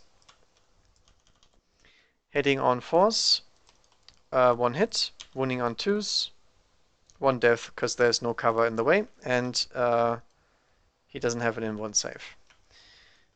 Then next, I think I'm gonna put 2 ghost keels into them. That should be enough, and then 1 ghost keel is gonna target lock into the transport over there, and that means I need 2 twin-linked fusions first, hitting on 2s. Yep, and wounding on 2s. Yep, that's 2 dead. Then fusion collider. Not fusion collider, cyclic iron raker, because I obviously take always these. Hitting on 2s. And wounding on 3s, because they are toughness 6 and I have strength 7. So wounding on 3s. And he has a 3+ armor save. Oh, which he exactly fails 1. So he's toast. Then the fusion into him hits him, is in Meltar range, so need a 4 to glance. It's a glance. It's a pen. So holo failed. Serpent sheet made, so it's down to a glance instead, because it's in his side armor. No, never mind, sorry. As they are part of the formation, they obviously hit the rear armor as well, so that is a pen that the holo field doesn't save. So what happens to with the transport? It is immobilized, so it loses its holo field save as well. I also could have used the marker lights, but I forgot. Okay. Let's just remove the marker lights for now, because I'm not gonna fire anything at it anyway. So that thing is immobilized, which sucks, and the guys inside have to take a test, but they don't have any shooting, do they? No, doesn't matter. So they're fine as they are. I just have to remember. Let's look that up real quick. Holo field, in-1 save unless it's immobilized. Okay, so it doesn't help. Okay.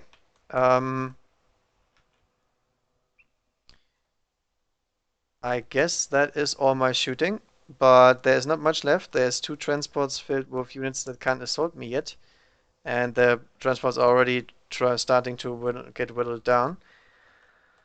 We have a leadership test to make over here. They're fine, and that's it. So we have 2d6 assault moves on these suits. 9 inches.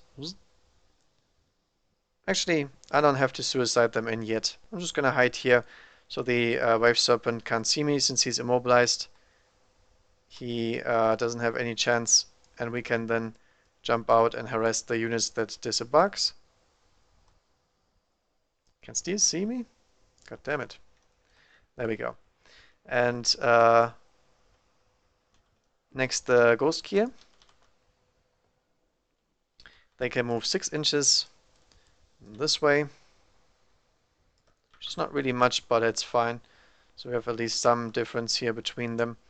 And the stealth suits, 5 inches, 6 inches to here.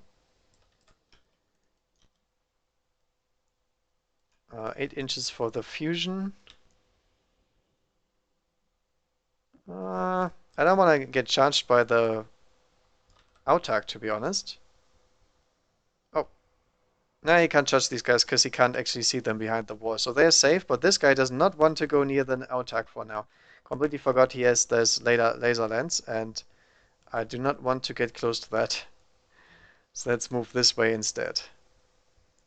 He could still get me, but then he risks taking a fusion blaster to the face, and that's not a good idea if you want to win the game. Alright, so 3 inches for this suit. Not really much. And then the big Death Star is moving 11. Okay, so these guys are out of here. That is probably game, because they're way too mobile to catch them with the wave blades now. Like so.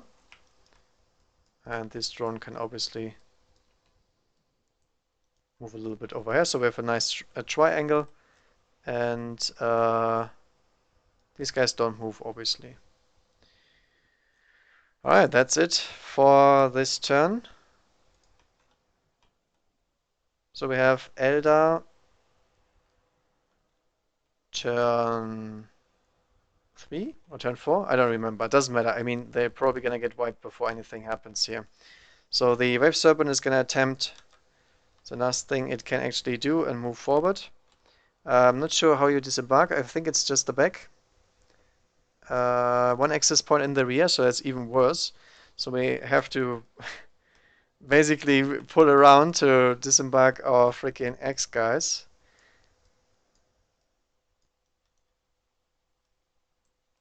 Which really sucks because we don't want to die, but that's the last chance they will get to charge anything this game, so we have to get as close as we can.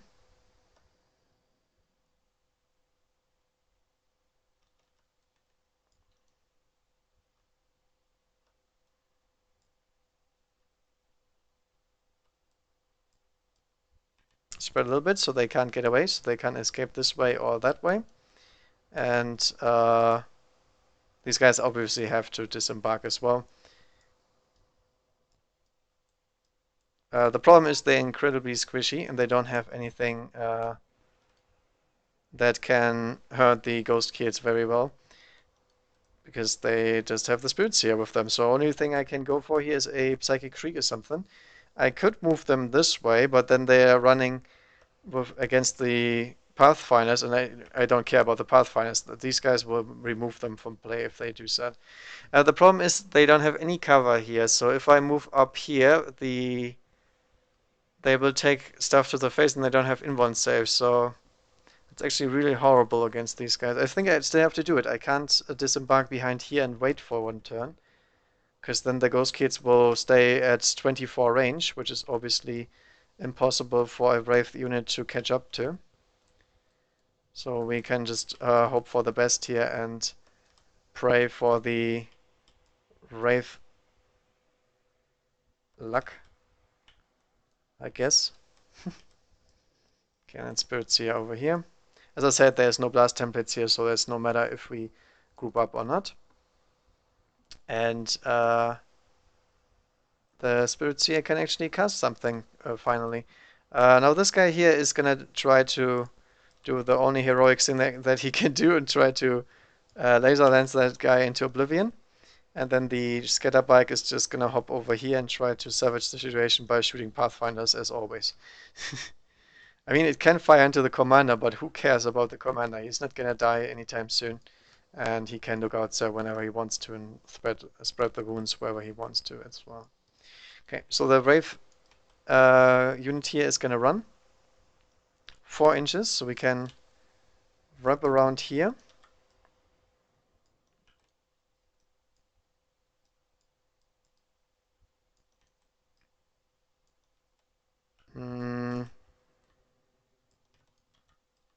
Like so. It might look stupid, but we have to make sure that these guys cannot jump over me.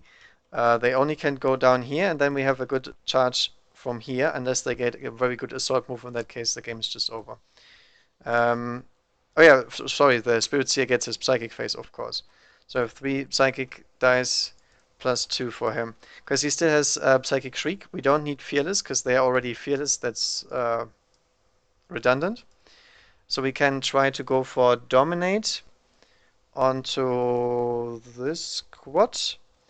Or we can go for these guys. I mean, Dominate, it's leadership 10, so it's very, very unlikely. But if we can pull it off, we actually have a good chance of actually winning here. Because if I dominated these guys, it doesn't matter. Their leadership 9 as well, and their shooting will probably kill them off. So these guys will not be as useful. So Dominate is Warp Charge 1, I believe. I think it's a pretty good spell.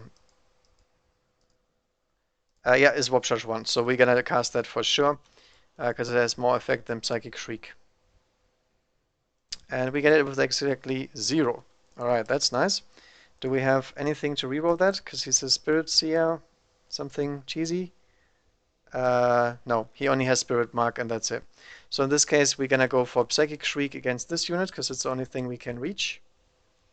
And we get that off. So they take a leadership test on 3d6.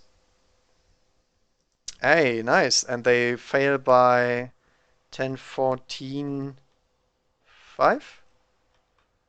So that kills one Ghost Key outright, because there's no cover or armor saves allowed, and one Stealth Drone. That was rather effective. Nice.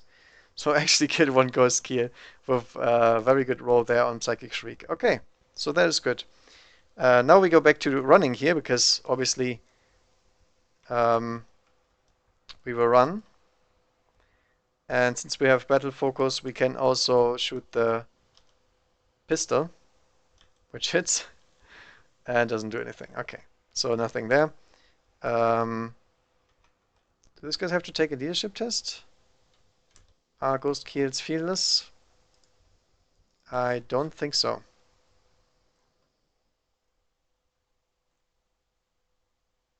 They lost 2 out of 1, 2, 3, 4, 5, 6, 7. It's not actually enough for a leadership test then. That doesn't matter. I believe they're not fearless. They already ran because I was ambitious there. Then this guy here is gonna throw his lance that hits and wounds, and that's gonna take 1 wound off him, I guess. Which is good, because he might whiff in close combat, because we saw that what happens when the Wraith Knight misses in close combat, which is horrible. Laser lance is range 6, so is he within 6? Yep, he's just barely within 6, so that's fine. It's also a close combat weapon, so if we want to use that, plus 3 strength user, so that can actually hurt this guy pretty badly if he reaches close combat. Then the Scatterbike is going to try to finish off the Pathfinder unit. 3 hits, wounding on 2s. And they know what's happening, so they will go to ground for a 4-up save. Nope, 1 dice anyway. Bloop. I'm just going to put those next to him so I know they are hurt and also that they went to ground. So, right, going back to the end of the phase here. Actually, wait a second, the Wave Serpent can obviously fire, I completely forgot. So we have these weapon systems here. I mean, there's something turret mounted here, I'm not sure which one it is, but I assume it's not the scatter laser, it's probably the Shuriken Cannon. So the Shuriken Cannon, let's have a look at that.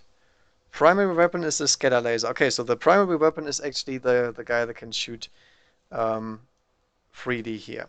So the scatter laser could shoot right now.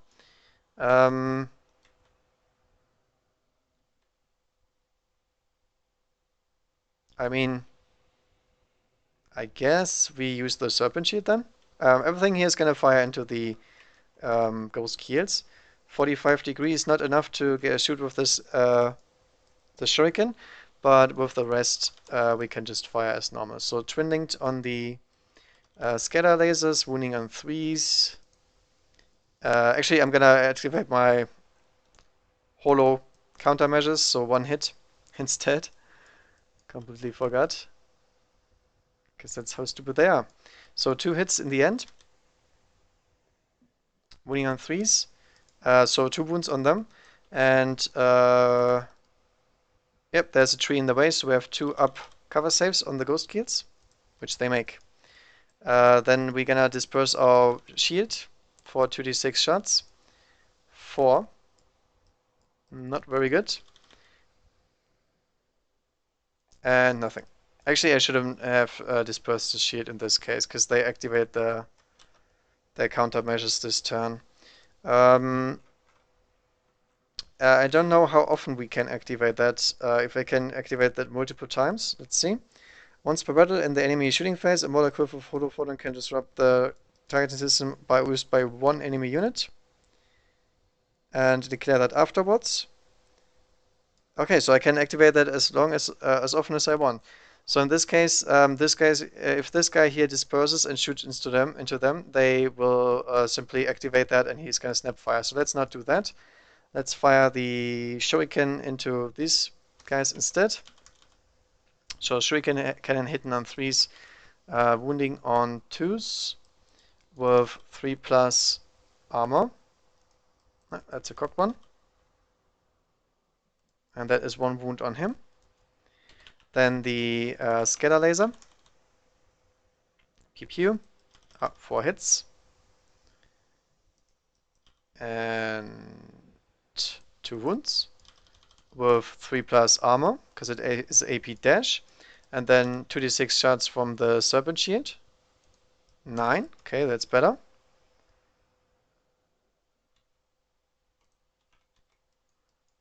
Hitting on 3s. And wounding on I don't know what. Guess it's strength 6 as well. Let's actually look it up. My Serpent gains. Serpent Shield has 6 shots, assault 2d6, ignores cover, 1 use strike down. Okay, so no AP whatsoever.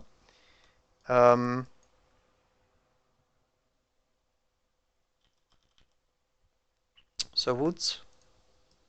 5 wounds. And 3 ups. Nope.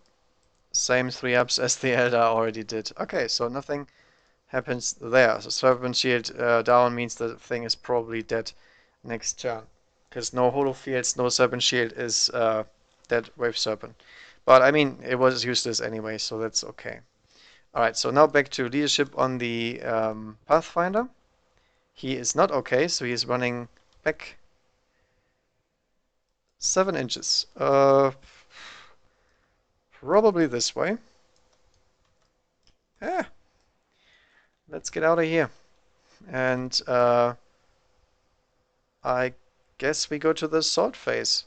So I'm gonna assault move the bike this time, just to deny kill points in case it is happening over there. And then I'm gonna assault here. Obviously we can support fire with them, so this is a little bit risky, but I mean he has to go for it. They lost anyway, so he might as well. Okay, that one misses. Then the fusion from the team over there, and then also 8 shots from the normal cannons. 1 hit, no wound. Okay, so distance. Yeah, he is in. 11 inches, bump. Probably gonna take him out. And that's it. These guys can charge because these are not assault vehicles, and you can't do anything about that. So he's gonna get his Hammer of Wrath. Nope. And then he gets 4 or 5 attacks. Doesn't matter, he has a Mandi Blaster. So Mandi Blaster wounds him on a 4+, which it doesn't. And then we're gonna go back to his actual war gear. He has 2 close combat weapons, I guess. Yep, and it's not two-handed or anything. So he has 4 attacks base and then 5 on the charge. And he's obviously gonna use his laser lance. So 5 on the charge. 2 hits. And wounding on 2s. There you go, he's dead. It's AP strength 6, AP 3. So no saves against that. Consolidating 6 inches. Probably this way is the safest, because there's huge firepower over here. And that is it. Alright. Only problem is we only have these 2 units, and then that's probably game.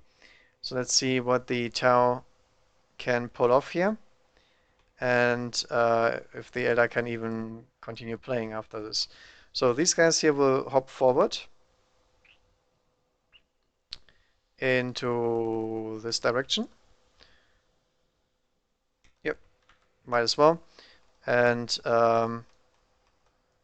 these guys will probably just stay put as they are, because we have a bunch of fusion here coming in that can finish these guys off, and we have some Markerite support here. We have a good chance of actually killing them. And then we only have to worry about this one here shooting. That's not nice, obviously.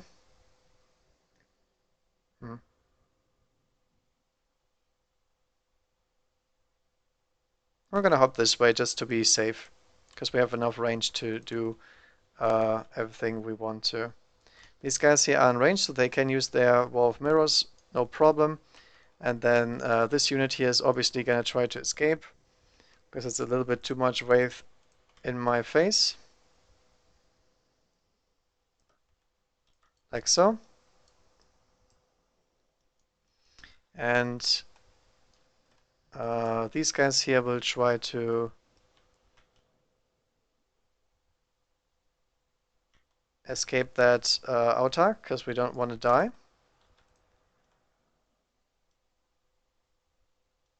And that is it. Alright, so let's start the shooting.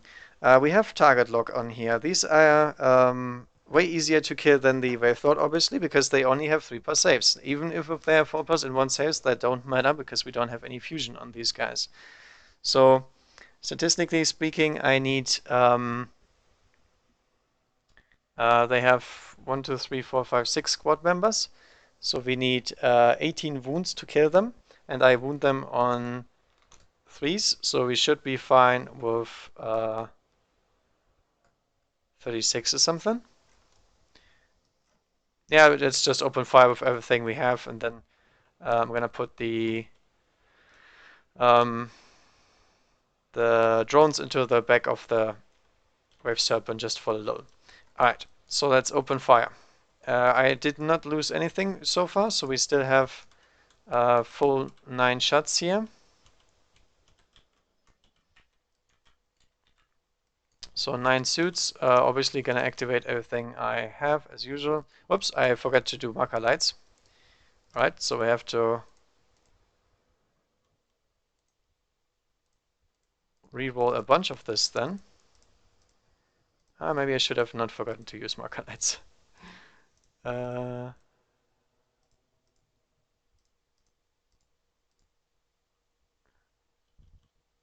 We catch everything? I think we catched everything. Okay. In the end, it didn't matter too much, I guess.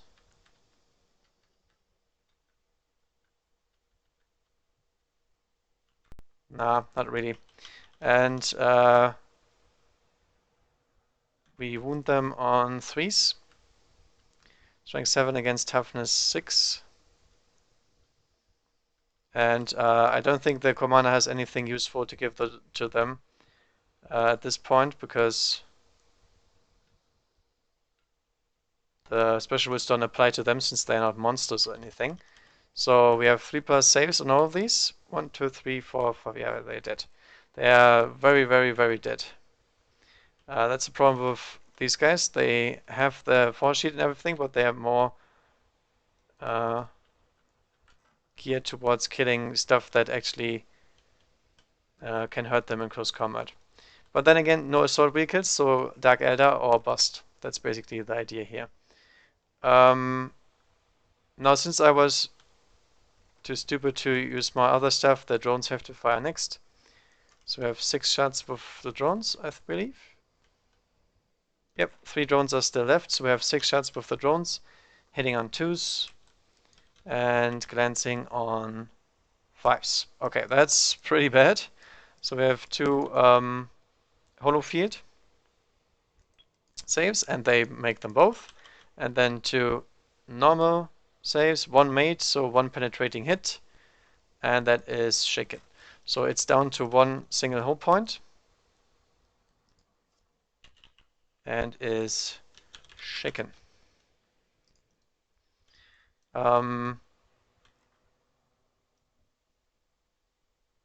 Then we're gonna fire Makalites next, I guess, because these guys can fire. I guess.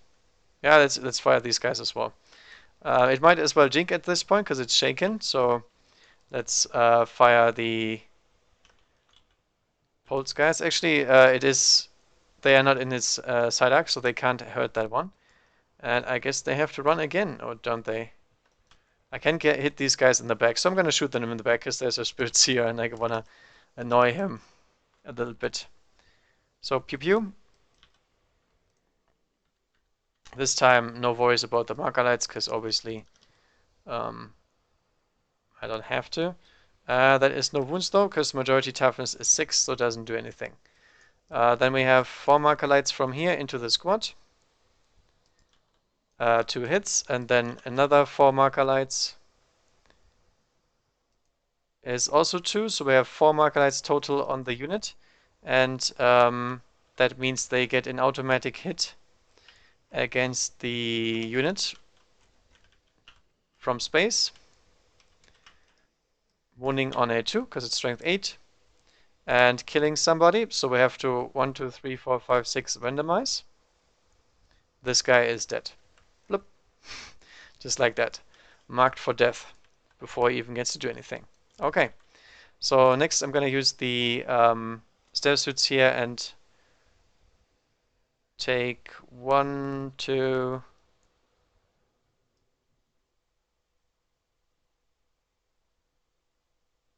3 to let's take all 4 and shoot the stealth suits. So hitting on 2s with the fusion, wounding on 2s, that's a death. And then we have the burst cannons, hitting on 2s and wounding on 5s and 6s because it's strength 5. Look out, sir. Or look out, sir. And 3+ saves on the Wraith Guard. That's 1 dead. And then I'm gonna open fire with the Ghost Keels last. So we have 2 fusion, 2 hits, and 2 deaths. Blup blup. And then we have cyclic Iron Rakers.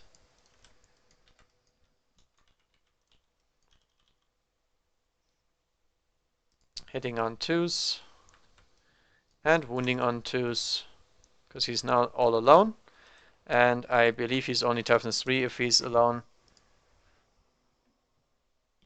Yes, he is, and he also has a 4+ runic armor save that he can take against this. And he's dead. I actually made a bunch of saves, but he's still dead. So that is him down. Okay. I guess that's all my shooting. Shot, shot, shot, shot, shot. Okay. So I'm gonna just call it a game here because obviously they can get another kill point for killing one of the units here, but they are really behind on kill points already. and the serpent sheets are all down, so I can just remove these things from play next turn, and it should be very easy to catch up to the autark with this squad as well. Over here. Let's actually see if the Pathfinder regroups. No, he does not. He just keeps falling back this way. And yeah, next turn I can probably take out this thing and him possibly, and these guys can move up and then also do something if they want to. Actually, I didn't even move them. There we go, 7 inches this way. So I can probably wipe them. Now let's see what in terms of kill points we have here. The Eldar have 1, 2, 3, 4 units surviving. So they lost 1, 2, 3, 4, 5, 6, 7, 8, 9, 10, 11, 12. So 8. And then the Tau lost 1 unit of stealth suits due to the D. 1 Piranha, 1 First Blood, 1 Crisis, and 1 Pathfinder because he's fleeing, I guess. I mean, he does count as destroyed. I mean, technically I could continue playing and then he wouldn't count as destroyed maybe, but I believe he would not have regrouped. So it's actually pretty close, I'd say, because we are in 3 points here. That's why I wanted to have the First Blood, by the way. But talking tactics here, I'm not sure how to win this one with non-assault vehicles. There was too much points in the Wraith. I mean, the Wraith Knight overperformed way by even surviving 1 turn. If he wouldn't have survived, that was obviously a big deal. These guys here got just peeled out of the transport, but lucky for them, they could actually use the special rule with battle focus and get places, which is good. And I mean, I could have tried to kite backwards with the Wraith Knight, but that wouldn't have gone well because he only has 2 scatter lasers and he has his 2 D shots. But those you can look out, sir. And I pretty much had nothing here in the army that would care about the D shots, even if it's a 6, because I have the stealth drones to tank for the ghost kills. And stealth suits I don't care about. They can take D shots all day. I don't think they do anything. And 2+ cover saves as well. So basically, it was a really bad matchup, I think, because the Tau are one of those armies that have very high strength shooting. And I didn't do that on purpose, by the way. I always give them these guns because they have the highest damage output of all the guns there that exists. Because they can get 6 shots going, and as long as you reroll everything, obviously the damage output is gonna be gigantic, as you can see. It was not designed to play against high toughness. It's more since I have target lock, I can drop this star down and target vehicles and units alike, and for that you need decent strength. And the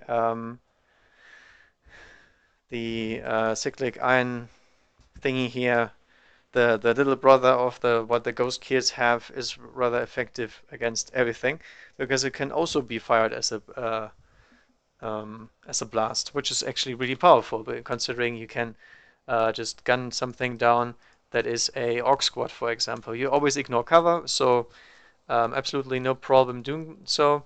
If you want to, it goes up to strength 8 then, so you can even try to instant kill stuff in case it has nasty Pheno Pain or something like that. And then the amount of shots is actually really, really powerful, as you can see, because the more shots you get, the more it gets amplified. Yeah, then the next thing is you can only win the objective against the army like this, I believe, or you have massive amounts of interceptor, I guess. But like really ungodly amount of interceptor, because even the optimized stealth cadre alone, as you can see, is devastating. I mean, hitting back armor, no matter from where, is a pain in the ass for any army. It's especially mean against wave serpents because they don't get their serpent shield then. But I mean, I must admit, I never buy upgrades for or don't buy transports for any matter for Eldar. because I don't play that way. But the Wave Serpent's Holo Fields did major work this game. I mean, they would have exploded left, right, and center if they didn't make all the Holo Field saves. So those performed really, really well.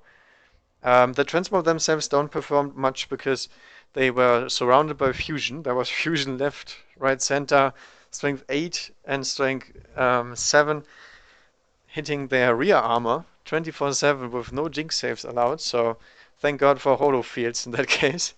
But that's nothing normal. That's what I really enjoy about the optimized stealth cadre. It's basically a very powerful formation.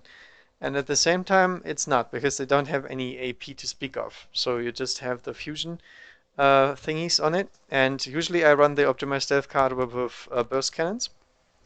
But I think the fusion guns did a lot of damage today, and I think I would keep them for next matchup as well, because it has the same range as the fusion gun, and it helps a lot against vehicles and heavy infantry, obviously, because strength 8 is a very good profile. And we have enough basically blast shooting just to peel off wounds with the cyclic Iron Raker, which is still my preferred thing. I would not change that for the Fusion Collider because it has more damage output in the end and more versatility. Also doesn't require you to come so close, which is obviously a big deal, as you can see, because you need to do your kiting. It's one of these formations where you get your maximum damage output when you play very, very risky. And if you don't, then you can't use the unit because it's obviously not possible to use those very nicely. I really think the Infiltration Cadre did a good job. Usually I'm not too fond with the way it works, but I needed some stealth suits. I needed some reserve control. I needed some marker lights, and they got everything. I mean, nothing to say about that. Piranha died his glorious death, worth 40 points, I think so. And then the Pathfinders did some marker lights, which increase the amount of shooting I can get to humongous amounts, and also supports the stealth suits that don't have the ignore cover with actually trying to kill something else. And then obviously I mishap with 2 units, which didn't matter at all in this game. If I could have gotten that one in, I would have destroyed another transport, and then I think the Eldar could have conceded right there, because the Wraith Blades have to get into combat, but since they don't have assault vehicles, they can't. The only thing I could have done is deploy them on the board and try to blob everything down, basically. Keep the Wraith Guard with the D size still in the transport, and the rest gets out. The only disadvantage with that is obviously that the blade version is just gonna get gunned down by fusion because I have too much ignore cover, and the other guys can eat maximum of 1 round of shooting, as you can see. So that's not good. And I could have kited the Wraith Lord very easily because he does not have enough mobility to get to my guys. I just gunned him down because I was scared he might actually do it, because that's the only thing that could have ended this game when my guys got locked in combat. So basically the big part of this game was I did not kill the Wraith Knight the first turn. That was absolutely like mathematically speaking impossible. And then he did the mathematically speaking impossible. It did not kill enough drones to make them run away. And then they made their hit and run, and that basically sealed the deal with him, because the Wraith Guard had no business killing anything else but the stealth suits, and then they got gunned down, and that's it.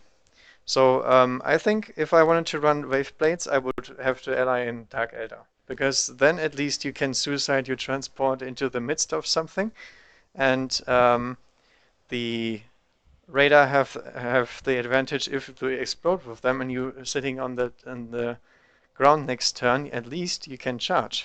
That's the big deal. If you can't charge after leaving your Wave Serpent, it sucks.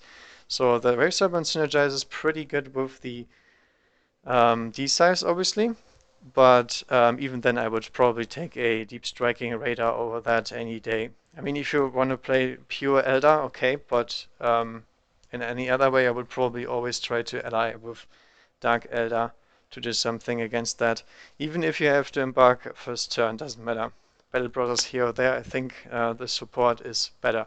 Because you can move 12 and then with other sales you can flat out into Oblivion, so it doesn't matter if you can deep strike with the guys inside. But I would rather do that. Probably necessary. I don't know. I would like if the Eldar had assault vehicles as well, so you could actually use their great melee units. But as for now, you can only use them as a countercharge unit, and I did not counter. There was nothing to countercharge here. Because I played them. They performed really well in the Orc game I played, and they also performed really well in the Blood Angel game I played, because they were pretty much unkillable with toughness 6 in close combat. But against shooting, not so much. Against Tau, especially not. Because their jetpack moves kill the entire vibe here. Although you would not expect that. I mean, this was a very,